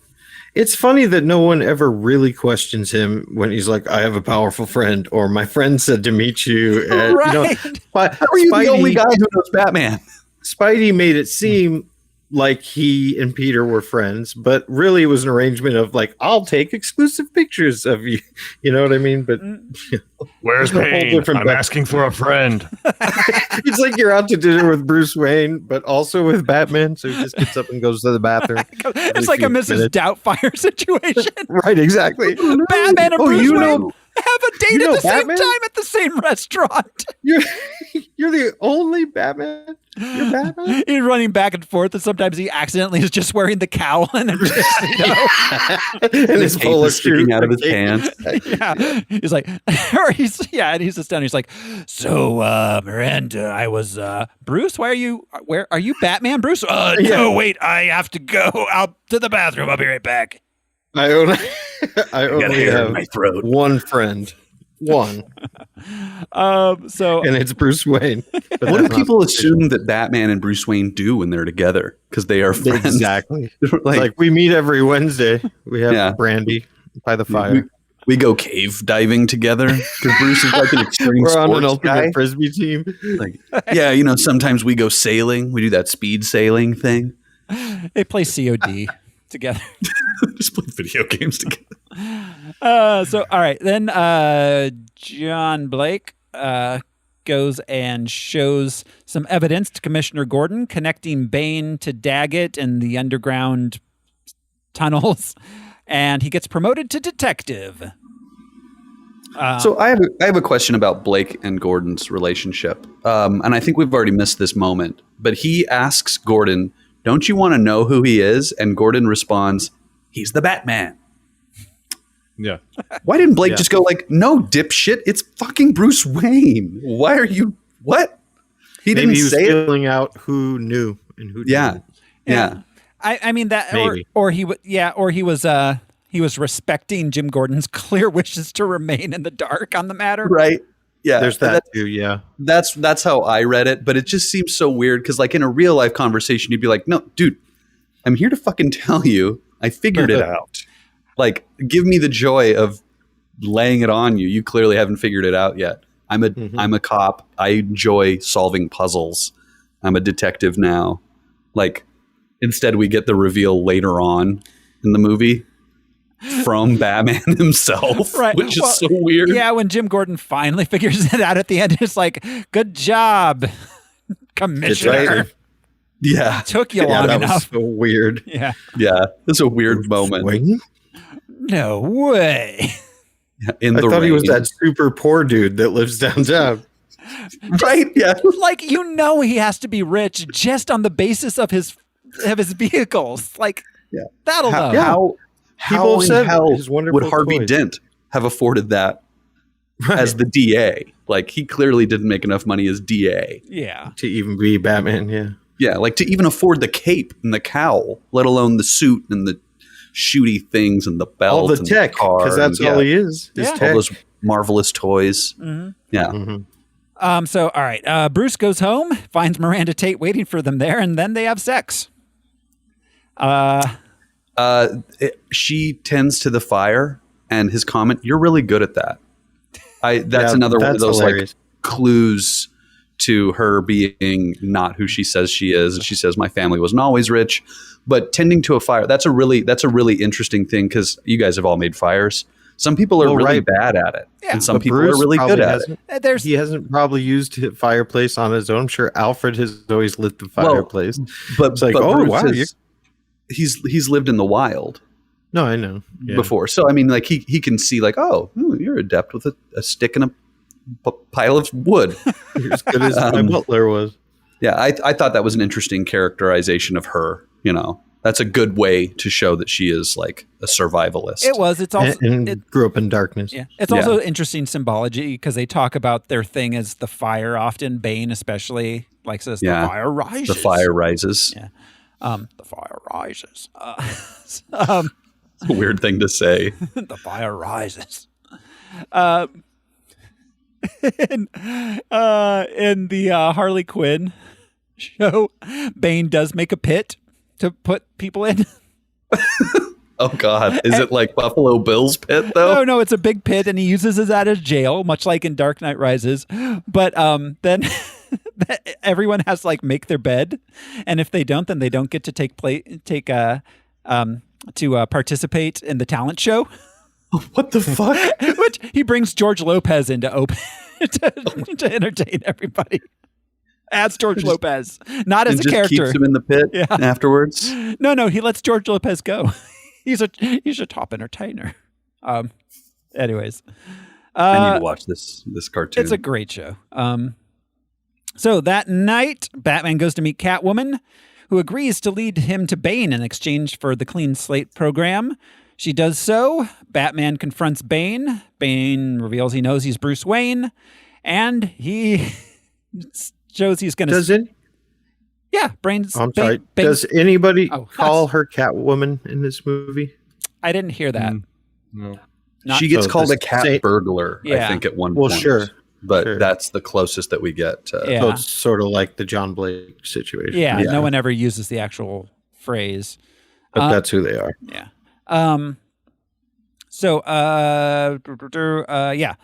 Bane blows out the bottom of Batman or Lucius Fox's tech basement and takes all of Batman's tech and then breaks him. So they're underneath the R&D in Wayne Tower. Armory, yeah. Yeah. I am so confused as to the geography of where all of these things are in relation to each other. Right. Because when Lucius says to Bruce, "Oh, come check this out," and they appear to just walk through a door into a gigantic warehouse in this skyscraper. I was very confused about that, and then this happened, and I was like, "So they were clearly at the bottom of Wayne Tower," but Bruce would know his way around the sewers underneath Wayne Tower, I would assume. You'd think so, yeah. At least to some relatively small scale kind of thing. Also, you'd think that the R&D department would have all kinds of pressure, radar, LiDAR, whatever, sensors and stuff. But man, they just snuck up right underneath them. I have one more thing about the underground underneath the thing. They are in the sewers and they have tarps over everything. Like it's going to rain on them. That's how you take care of your sewer lab. Yeah, is that like the Punisher didn't have that, and his place was immaculate. This is what, the umpteenth iteration of like the sewers are humongous and clean, and they go everywhere, and you can build labs there. Like there's clearly 110 volts everywhere you go. At this point, it's beyond a trope. It's just, But the tarp thing was just like a step beyond what I was willing to accept. I was like, this doesn't even serve any purpose for you guys or visually. It just makes it look like we're outside now. Why? Why tarps? But also, we're underneath Wayne Tower somehow, and no one knows. Yeah. Bruce doesn't figure that out. You'd think he'd know. You'd think Batman would know the sewers pretty well. The sewers in this... okay, yeah. Anyways, So Batman gets broken. Bane takes him to the pit. You broke my Batman. Bane takes him to the pit, gives him a TV, It's CRT, but still. Well, and Batman never fights anyone who's been trained in the same way he has exactly. You know what I mean? Yeah. Come from that similar space. And you could tell, just as Bane points out, he's lazy because of it. Mm-hmm. Yeah. He holds his punch. He's used to beating up hoodlums and arch villains. Yeah. Not a dude who's spent his whole life in the League of or you know what I mean. Yeah. He fights junkies and gun runners. Right. And plus, martial artists. And plus he's out of practice. It's been years. Yeah. There's Bane definitely points that. out. It's like, you've been sitting on your ass. You're soft. Mm-hmm. Right. Mm-hmm. He's in nothing a couple push-ups can't solve.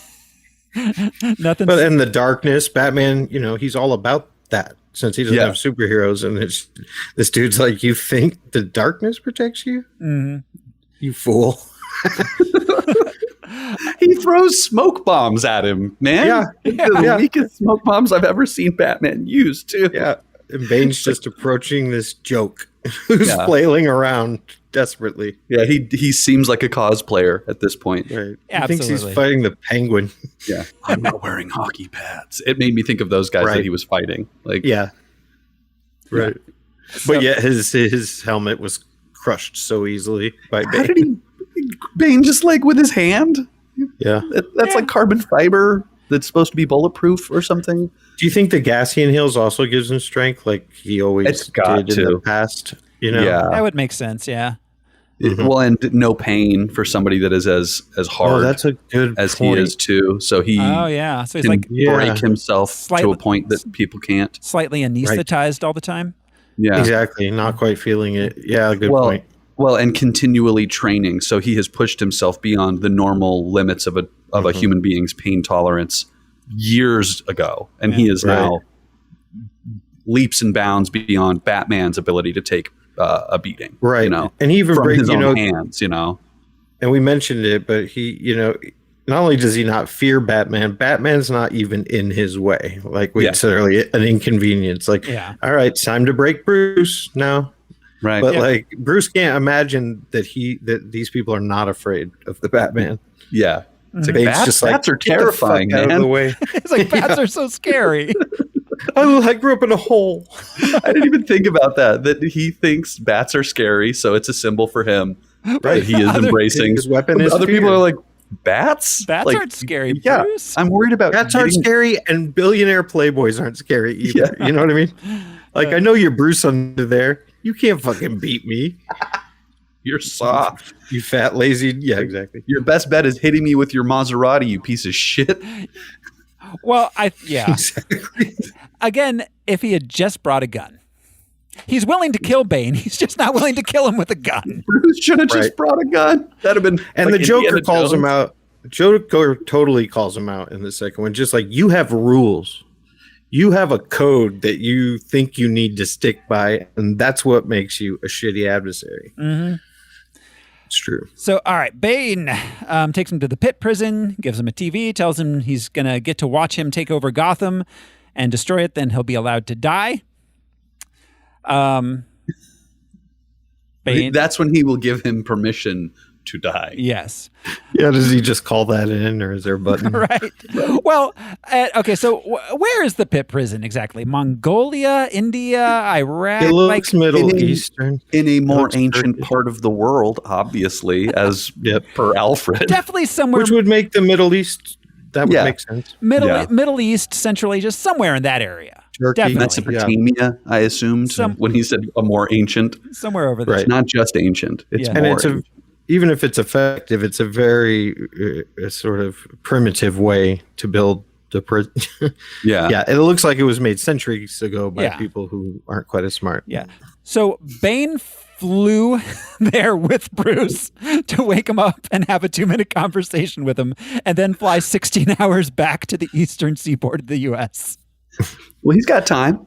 He's got time. The bomb hasn't been started yet, right? I guess so. It's like... I like the way he pushes on Bruce's chest to stand up. Oh, just a badass little. Brutal. Yeah. As somebody not torturing him. Lower back pain that hurt my soul. No, his spine is broken. Let us not forget. Yeah. Yes. There's a vertebrae that's popped out of place. Yes, his spine is Let's keep that in mind. broken. All right, so Selena gets arrested trying to escape Gotham. She gets put in the men's prison. Co-ed prison, woo! Woo! Her little flip over the one inmate's hand is so satisfying. It is it's pretty good. a cool bit that she does. It is. I really enjoy this Selena Kyle. I think, all right. She's by far the best I do Catwoman too. we've seen. Yeah, probably the best one. Yeah. She will be hard to live up to in the future, I think, also for other actresses to play. Well, and they didn't fuck with her origin like Michelle Pfeiffer. Like it wasn't a head injury. It wasn't a near-death experience. She doesn't. This woman grew up as a cat burglar, just like Batman right. Year One. She's like 15, She doesn't have magic cat. maybe 20. Magic cat stuff. Yes. She has sleight of hand and breaking and entering skills. Yes. Yeah, and Like, stealth, obviously. yeah. But yeah, she can crack a safe. And she doesn't need a psychological Right. damage thing. 100 Like, cats in downtown Gotham I have coming to the lick power their of- body back to I life. have the power Right. of 100 cats. it's like I can't see her, but I can smell the cat pee. Like I would have liked to have seen her on top of a kitchen table knocking everything off. Just nonchalantly, like pushing glasses off tables. So, all right. At this point, Bruce learns that it's hard to climb out of the pit. One person climbed out, though. A child born there. A little light child, yeah. Very heavy. Bruce assumes it was Bane, but we all know what assumptions make out of you. Did we skip over Lucius and Tate and Not yet. We're just getting there. So Bane then kidnaps the Wayne Enterprises board. and he's all, "This is now Bane Enterprises." He's like, I declare every Friday casual Bane Day. What if that's what he wanted? Just to run the company. Call me Bruce Bane. Chairman Bane. He's like, I will pay you all in Bane bucks. See, as funny as that is, I would have loved to see Bane driving Bruce Wayne's Maserati around. Just being like, I'll be there. Just a moment. I'm driving.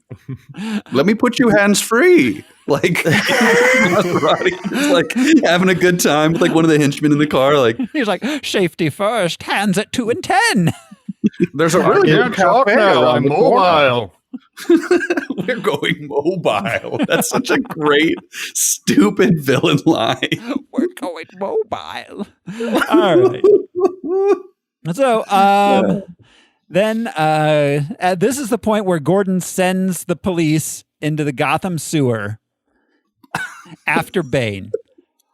All of the police he sends into the sewer. This is like Gilligan's Sewers, a 3-hour tour. Yes.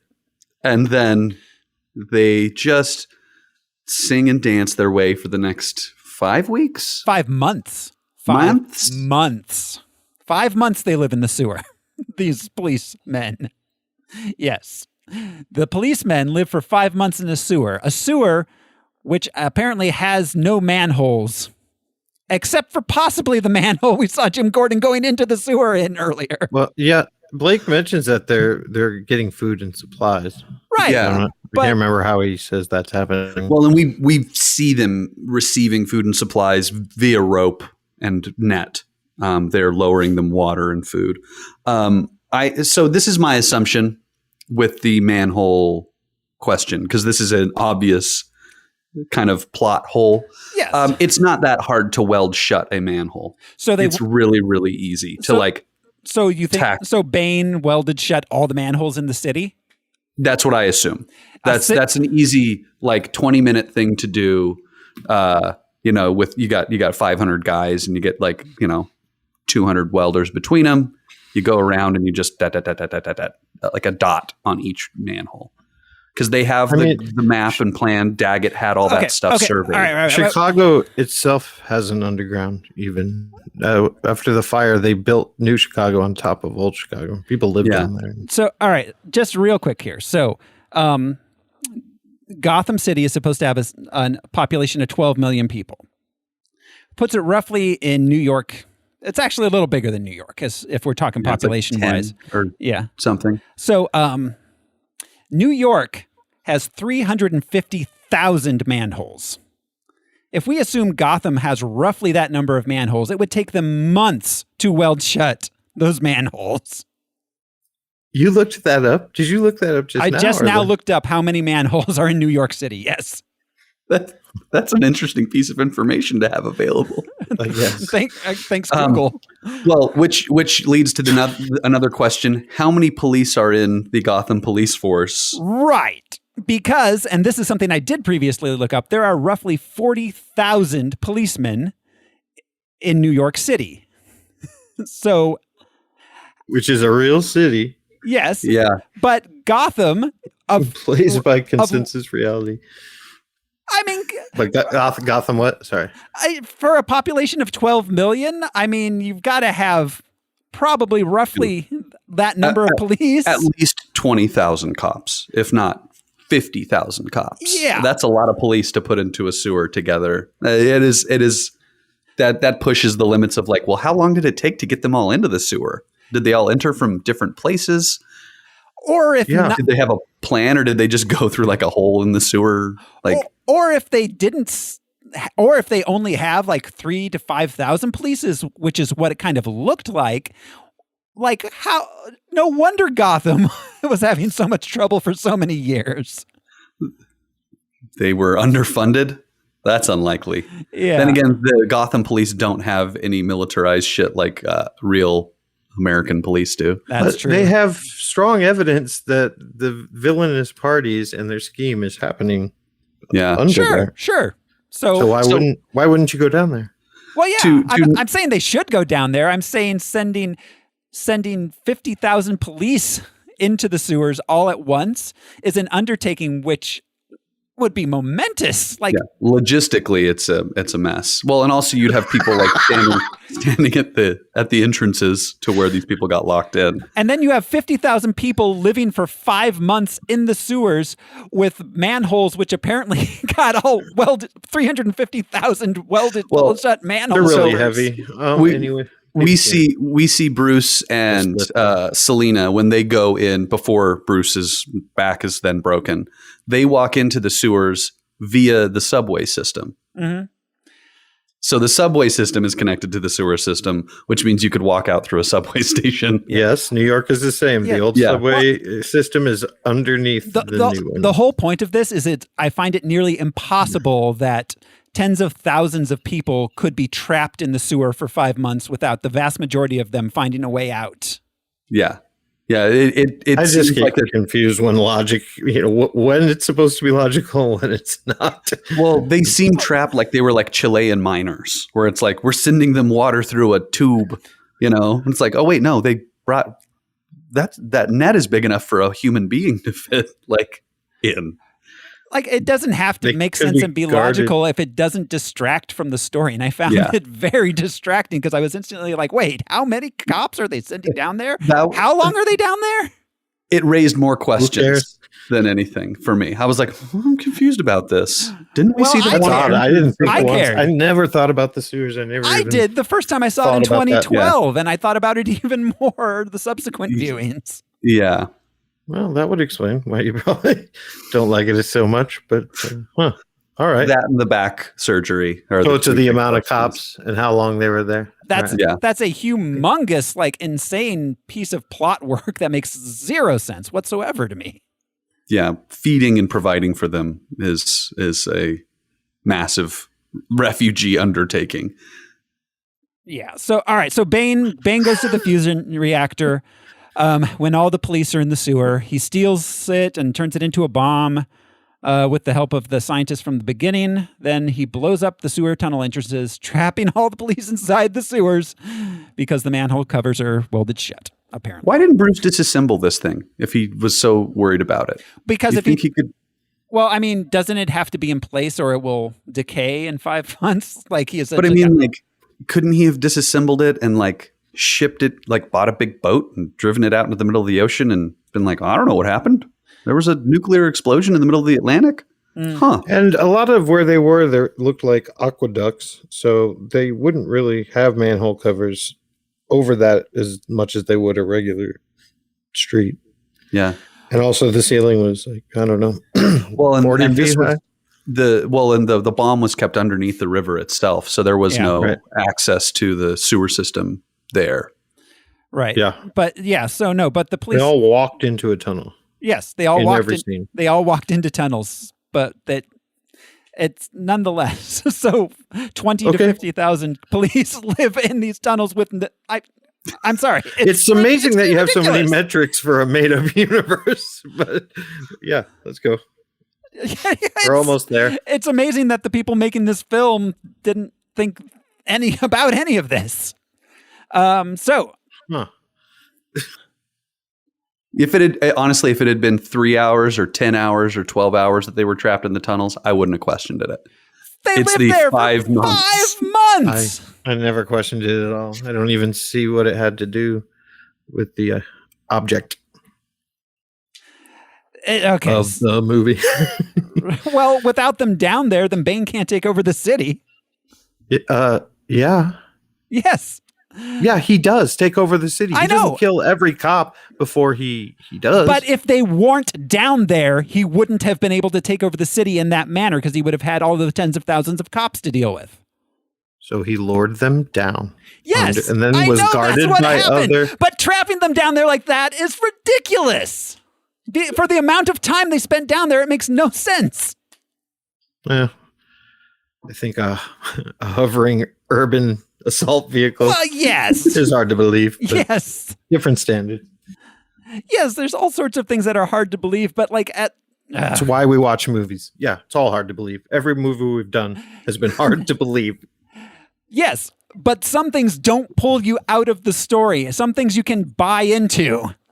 Yeah, I think that's a person-to-person thing. I don't think that's a rule, but we have to finish Yes. this movie, so let's go. Yes, we do. So, Bane has the bomb now. He turned it into a bomb. He blows up the football stuff. It's going to blow up in 5 months either way. He announces that he blows up several bridges to Gotham. He leaves only one open. He announces to the world that he has a nuke and will blow up Gotham if there's any interference from the outside world. If anyone tries to leave Gotham, he'll blow it up. He says an unknown person has the trigger, and he tells them the next day the people of Gotham will take back the city. The president of the United States is like, sorry, Gotham. Then, the next day, he frees all the criminals from prison, reveals the truth about Harvey Dent and Batman. He puts his headquarters in Gotham PD. The criminals take over Gotham, pulling rich people out of their homes. They set up a kangaroo court presided over by the Scarecrow. He puts the bomb in a truck and drives it around, apparently 24 hours a day with decoy trucks driving around 24 hours a day. In prison, in the pit, Bruce learns that there was a mercenary who fell in love with the warlord's daughter and knocked her up. The warlord put the mercenary in the pit, but then the mercenary was freed when the daughter traded herself for his place. A child was born in the pit. Bruce again assumes it was Bane. Then the doctor fixes Bruce's broken back with the ropes and the punching. Just hang there until you can stand again. He's a precision punching doctor. He's a precision Just one punch. puncher. That's all it took.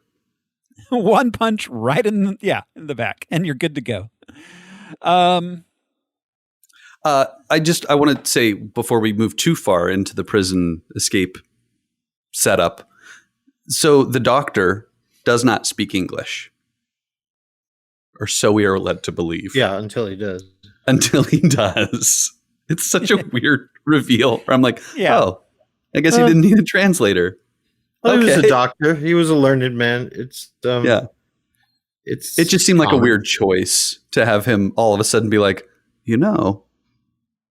I speak English Yeah, I was just choosing not to for quite a while. for Yeah, dramatic reasons. If you traveled, and I know we all have, people that can speak English don't always.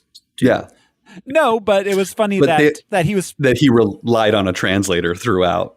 And the translator willingly translated for him. So, all right. Then Bruce trains for a while. He does some push-ups. Also does pull-ups. Does pull-ups too. Does the pull-ups Those too. are important. Yes. He tries to get out of He tries to get out of the pit, but he hasn't been forged by the darkness yet. A special forces team sneaks into Gotham. They're told a lot of stuff that we, the audience, need to know, then they're killed. We learn that the Scarecrow is killing people by putting them on the ice of the Gotham River and telling them to walk out of Gotham. Then they fall through the ice. Apparently, none of these people have learned that you spread out the weight when you're on thin ice. Is that a Minneapolis? Is that like a Minnesota thing? I didn't know that. That makes sense. You want to do and serpentine movements as well, not straight across, but a river never has that thick of ice. Yeah. Because it's moving underneath. Yeah. It's way more dangerous. Way more dangerous than a lake, for sure. Yeah, exactly. This place is coastal.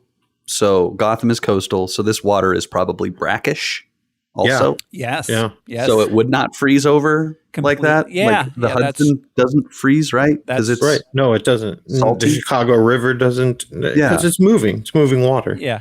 Moving like a lake is not. You could freeze. It's like a glass of water. Yeah. we know. Yeah. It just is. I was like, oh, that's weird that this is frozen here. Yeah. Well, we all know that ice forms on bridges first. That's true. I've seen those signs. Yes. So all right. Then Bruce finally climbs out of the pit because now he has been forged by the darkness. He gets back to town. And as the doctor explains, he had to fear death. Yeah. And it encourages him to climb without the rope like the child did. Yes. Well, and put some stakes into it. Bruce doesn't fear death. He welcomes it. Kind of. He's just like, I don't know. I'm ready to die, man. At any time. I'm Batman. I can die at any time. But having fear of death is what it is our greatest self-preservation skill. Mm-hmm. And he says that. He's like, the most ancient of like motivations is to not die. Yeah. I thought that was really, really, really well written and explained and all that stuff from another character to be like his motivation. It was cool. Yeah. No, that makes sense. Also, the weight of the rope when you jump. Are you kidding me? That's 50 feet of rope. That's true. That's got to weigh like. That's true. Actually, you'd be 30 pounds. Yeah. You'd be severed. If you fell that far, that fast. He would be. Again, a rope around your waist. Or at least his back's broken again. Yes. Tie a stick to your back and then take the stick and lean it across this like crevice and then just crawl across the stick or something or make a ladder and then pull that up with the rope and then climb across that. I mean, there's no guards. There's no granted parole. The prison is full of tons of things, tool type things, pieces of metal, like sticks. Like chisel out parts of the wall, like climb straight up so you don't have to do the jump. These guys are just into the chanting and the ceremony and the falling of people. All right. So then Bruce gets back to town, convinces Selina to help him in exchange for helping her escape Gotham and giving her the clean slate thing. He gets in touch with Lucius Fox to get his equipment. Fox needs a thing in the Batcraft to do a thing with the bomb to block the trigger from blowing it up. And now he says there's no more autopilot in the Batcopter thing. Gordon gets captured. Blake organizes the guys in the sewer to be ready to fight. Gordon gets put on the ice by the Scarecrow with his men, but he's rescued by Batman, who also spent a long time spraying gasoline on the bridge. To make a freaking bat symbol. Which I was like, which if I didn't know it was supposed to be the bat symbol, I would have been like, what is that? It did not look like the bat symbol enough for me to immediately go like, oh, the bat symbol. It took a few seconds of them showing it to be like, oh, is that? Yeah, well, the spotlight had been retired, but when did he find time? Yeah. Well, where did he find the? He's on the clock. The bomb is going to go off in 12 hours. Right. He's all, yo, let me hit this first. Yeah. It's like, I took an art class in college. I want to express myself. Well, and also, this is about like the decay of the molecules in the device. Like they can pinpoint that down to the minute. That's a good point. Yeah. Then we get the police get freed from the sewers. They face off with Bane's army in the streets. Batman fights Bane. He defeats him. Bane's so sad when he's like, but I broke you. It is Napoleonic warfare in the streets of Gotham. They are just running at each other.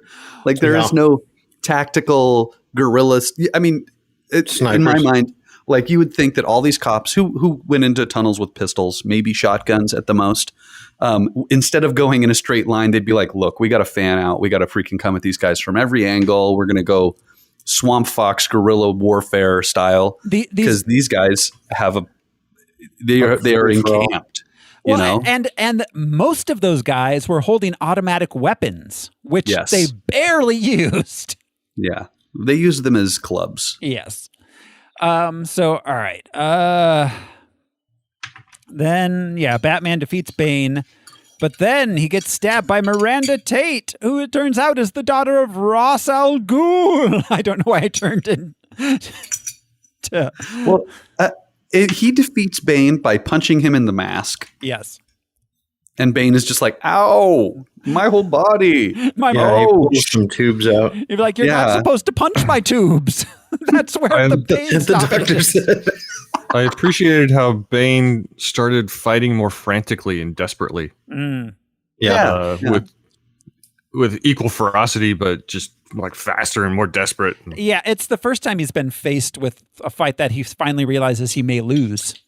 Yeah. Well, Batman did all those push-ups and pull-ups. That really gave him the edge that he needed. Yes. At this point, it's revealed that Talia was the child born in the pit that crawled out. Bane was just there taking care of her. Also, there was a pandemic. Yeah. Those were a fictional device until just recently. Yes. Bane was Mr. Mom in the pit. I love get a shot of his pretty face. Yeah. Yes, his Tom Hardy face. The way they depict the two of them together, it was really well done, I thought. Like him carrying her around and keeping people at a distance. Also, she stabs some of her mom's attackers in the back with a knife. Yeah. So she explains all this while she's just sitting there holding a knife in Batman's side, just sitting on the ground while people are fighting around them. Well, and she is turning this She's knife. turning that knife. Yeah. Like stirring up his liver or kidney or whatever she landed on. Well, if you want to effectively stab somebody, you twist it. No, seriously, that's what you did. Yeah. You twist it. You don't leave it in. Don't do that. I've never been in a knife fight, but I've seen Face Off enough. Yes. Oh yeah. No. So all right. This is the point where Blake ceases to have anything useful to do, so he just spends some time trying to rescue like 12 orphans for the rest of the movie. No, he yells at the U.S. military. He does. Ineffectively yells at them for a while. Doesn't get anywhere with that really, but yeah. On the bridge. He gets them to the bridge and then does nothing. Catwoman opens the tunnel to the bridge with the tumbler bike thing by shooting all of those cars one time. Yes, that's all it took. And it just opens the tunnel. That's just one of my that, and when they shoot the prison door, and it's just like a clean rip. It looks like somebody tore it open, like it was like a piece of like wrapping paper. Yeah. Some of these action sequences to me, same thing with the fight on the stairs. It's just a bunch of guys fighting on some stairs. But that tunnel detail, what bothers me more than how many cops were there is that how little it took her to smash down that wall. It was shot at once. Yeah. Why? That's why 5 months seems ridiculous. Well, that's all it took. Yes. Right. Yeah. Yes. Let's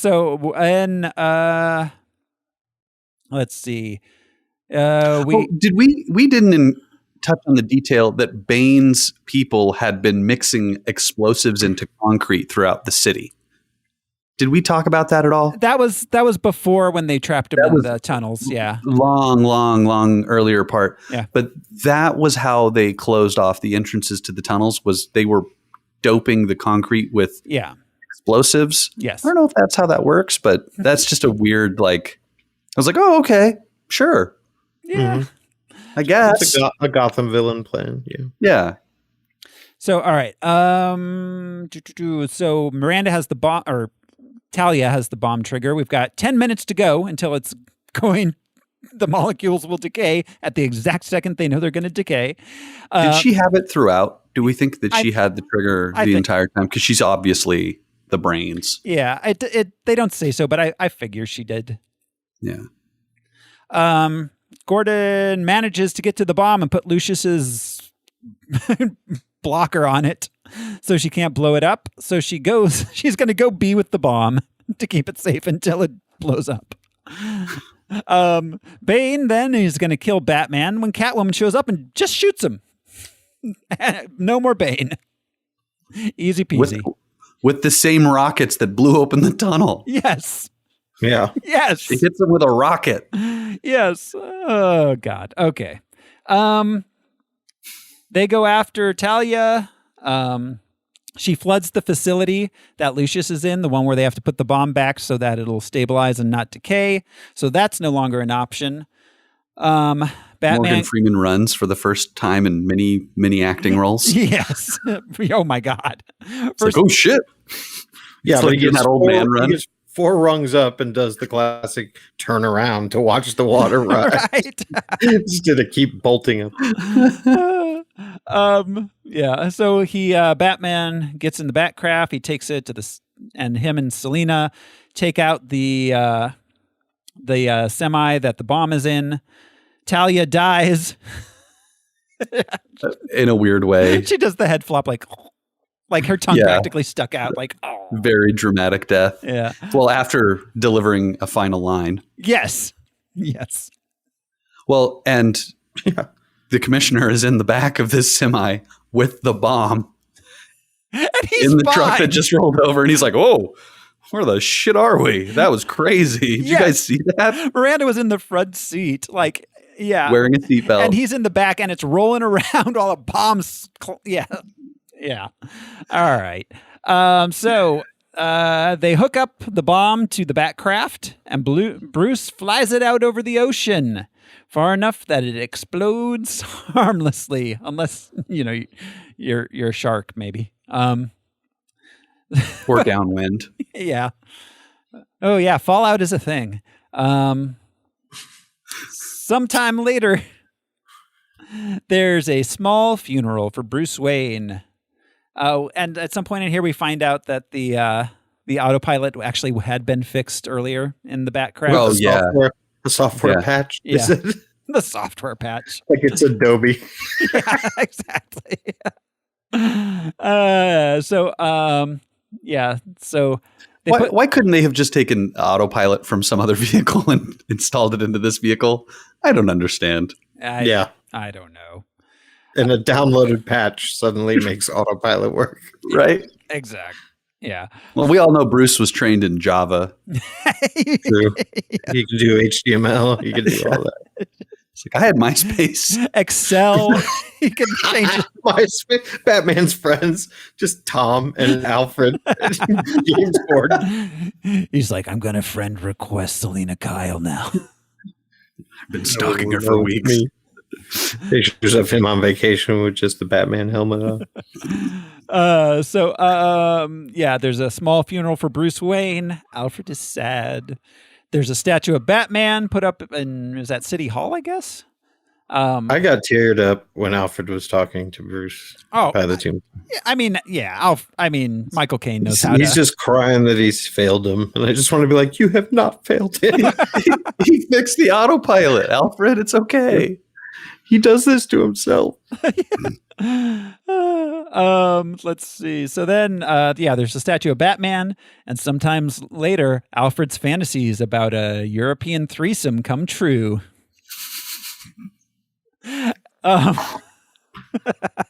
Al just shaking his head in disgust. While he enjoys a glass of anisette. Yeah. Bruce is there with Selena, and she's wearing the pearls. Yeah, he gave her a pearl necklace. Yeah. Did he give it to her or did she take it from him? She never took them off. Yeah. Then we discover at some point in here that John Blake's first name is Robin. Oh, yeah. Yeah, he says it to like the licensing committee or somebody. I don't know who that like bureaucrat was. They're like, oh, I really like your first name. That was he was Bruce Wayne gifted him a duffel bag of sorts. It was part of the will. He went to go pick up whatever it was that was left for him, and he had to use his real name. Yeah, and it had a GPS coordinates and a GPS device. And it led him to the Bat Cave. The Bat Cave. And as he rises, we roll credits because now Dark Knight rises. Boo. There's a new protector. He's the new, maybe he'll be Nightwing or whatever. But yeah, he rises and credits roll. And that's it. That is the movie. Blake becomes a bad guy. Yes. The Red Hood. Yeah. I have a question. Yes. As you get to unanswered questions. So the, what did he call it? What did she call it? The clean slate?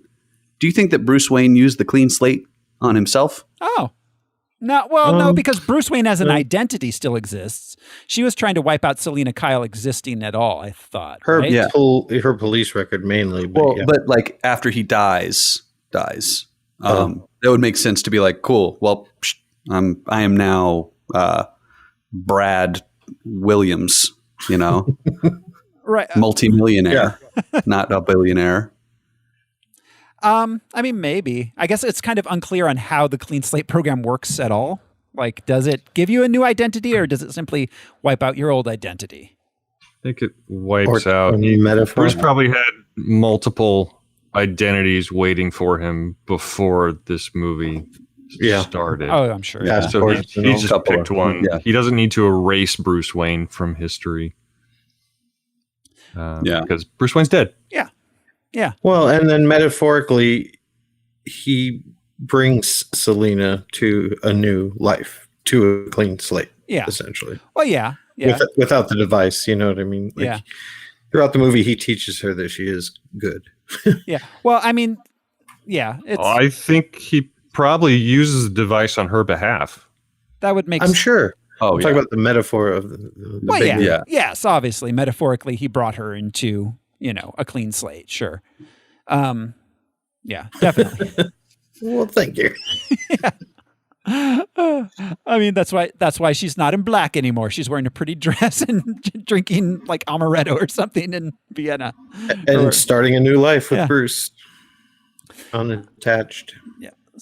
Some of my unanswered questions, which we haven't got to. We got to most of them throughout the show, but so the CIA is definitely not going to look further into a plane that crashes with the tail and wings in it, like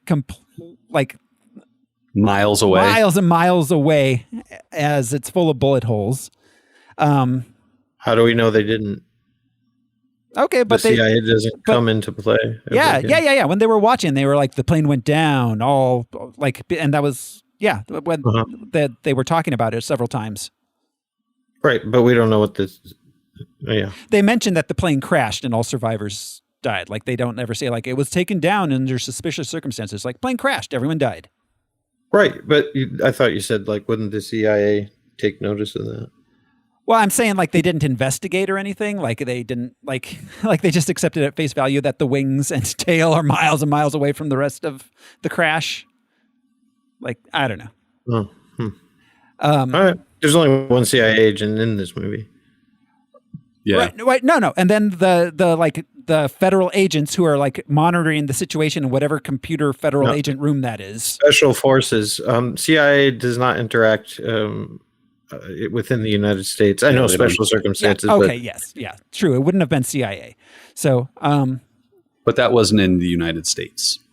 Yeah. Also, we assume. I guess also maybe the CIA knew it was weird and just didn't tell whatever agency that was that we saw.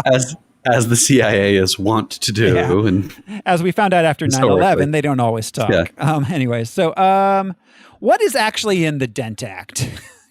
What did the Dent Act actually do? I think it's a 3 strikes. You can't go on parole. You cannot be paroled is the one thing that they For definitively violent crime. say. Yeah. I think I thought I caught something, yes, about the parole, but it was a result of perhaps like gang or mob activity. Yeah. It seems as if It it wasn't necessarily just violent crime, but if it was gang or mob related. It seems like it tramples pretty heavily on constitutional rights. It was still pretty big. The 3 strike rule of the Patriot Act. Yeah. Oh, yeah. As examples. Definitely modeled after the Patriot Act for sure. Okay. So, let's see. The SEC really, really didn't take into account that there was a huge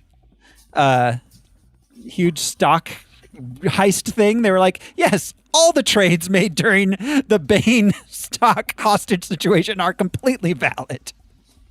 Well, Lucius says like it'll take some time to resolve the fraud claims. Yeah.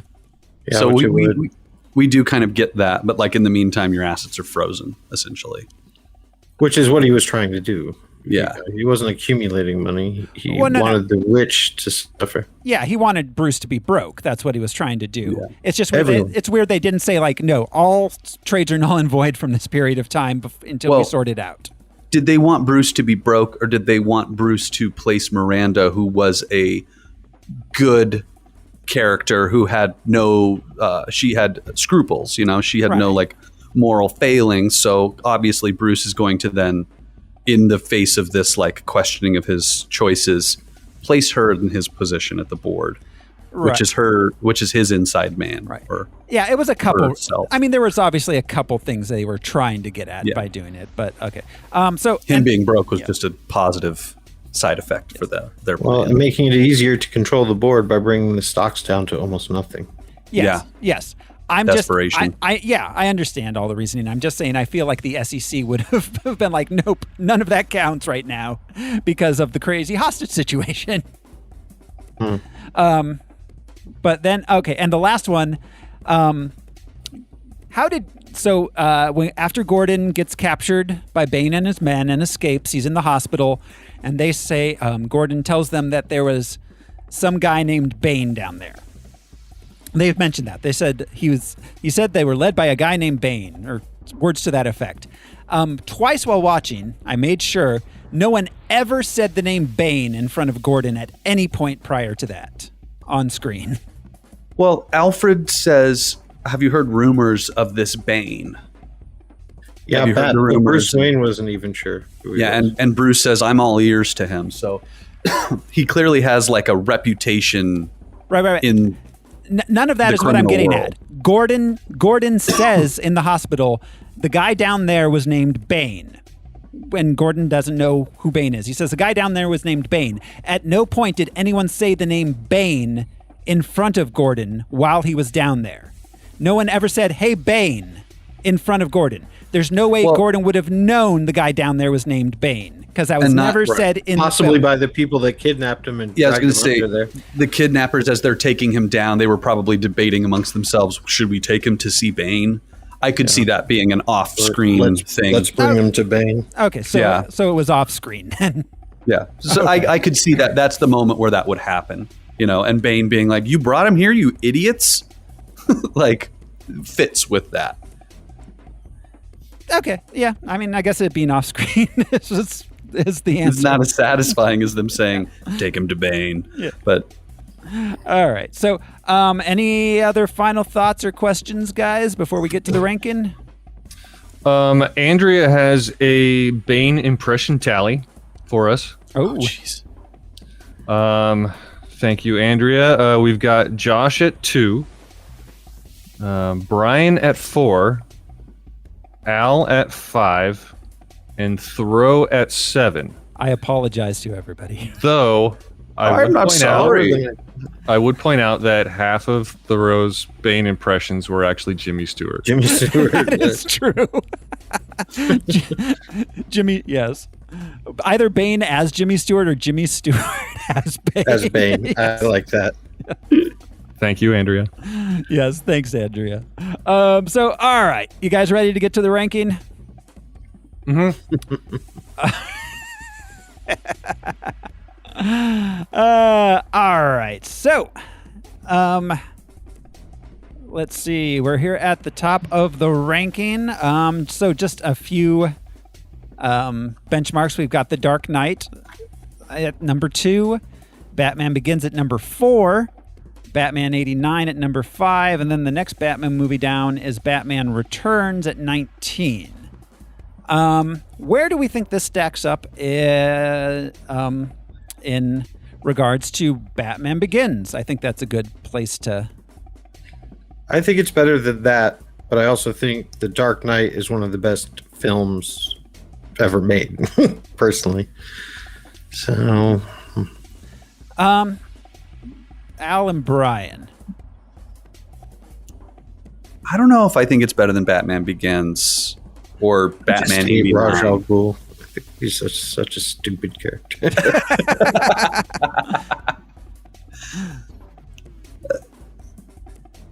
Yeah, in my mind, I would say it's not as good as Keaton's Batman in the like satisfaction of like of the story and the comic book aspect of it. Yeah, no, it's not better. That movie means so much to me. Yeah, I'm kind of there with Josh. Like that was such a big movie in my childhood. It's hard to look at it. And then Spider-Man 2 was really fucking good too. Mm-hmm. So it's hard to put it above that. And a first Avenger, similarly. I don't know. Thor, I could put it above Thor comfortably. Yeah. Maybe. I could see it going above Thor. I definitely... I don't know. As I look at the list, I'm again just like, well, our list's dumb. Because there's movies below that I like better than it, movies above that I don't think are as good. So I definitely think it's better than Thor. I don't think it's better than Begins, 89, Spider-Man 2, First Avenger, or First Spider-Man. Well, first Spider-Man. Yeah, I don't know. First Spider-Man was a deeply flawed movie that was also a lot of fun. I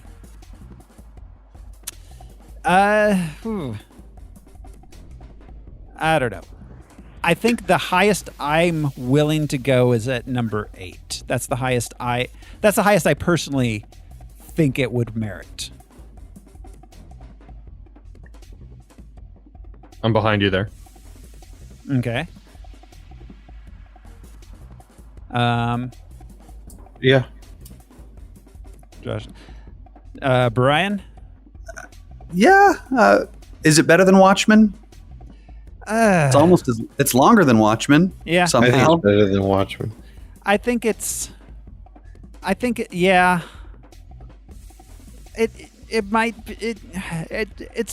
It's around Watchmen, I feel like. Better, in ways it's better.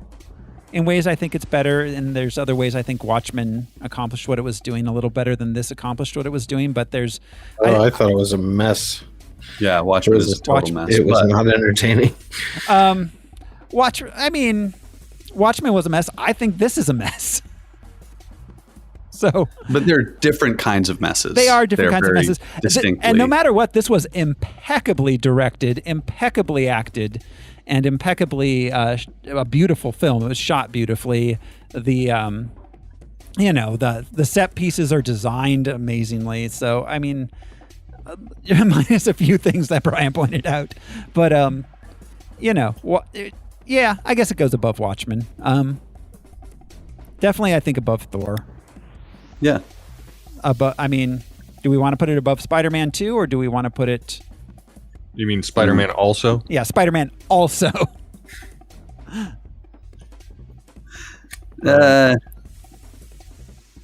Yeah, that's a tough area. Above or below. I'm torn. There's a lot of Batman in the top of our list. I don't know. So below. There have been more Batman movies. Below Spider-Man. Yeah, that's because they just keep making Batman movies. But yeah. But below Spider-Man, is that what you said, Al? That's what it's what it sounded like Brian was leaning towards. I'm comfortable above Thor, below Spider-Man. That's where I like to be, nestled between a Thor and a Spider-Man. two superheroes. I can live with that. Al and Josh? Yeah. Josh? I was repeatedly nodding yes. Oh, okay. Yes. Sorry. We're a podcast. Okay, yes. Yeah, I wouldn't have said anything, but you asked. All right, yes. We will put it there in between Spider-Man and Thor at number 9. The Dark Knight Rises.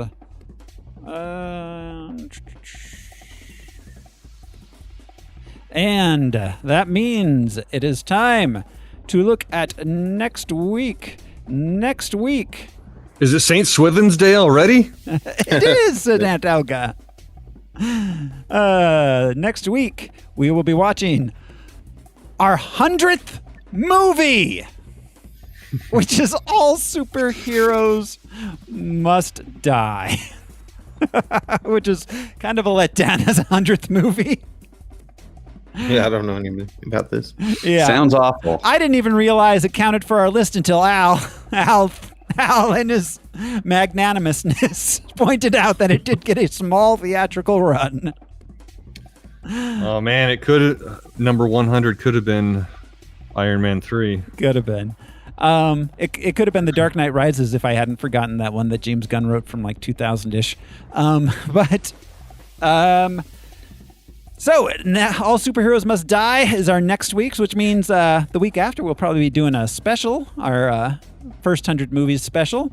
But that's next week. All Superheroes Must Die. Will it rank as high as The Dark Knight Rises? Will it be available to watch anywhere? An even better question now, one I haven't looked into yet. All I know is the sequel was released free on YouTube. As its initial release, not later on. Oh wow. Yeah. So, but until then, thank you everybody for hanging out with us on Harmless Phosphorescence. This has been your host, Thoreau Smiley, and I've got to go. I've got a big date with the chimpanzee. Alfred set me up. Josh Cece, sewer cop. I'm Brian Lesh, and I'm going to go practice smiling into my mirror. I'm Alaric Weber, and I'm going to go trifle with criminals. Trifle. Trifle. Thanks, everybody. We'll see you next time. Bye. Thanks, guys.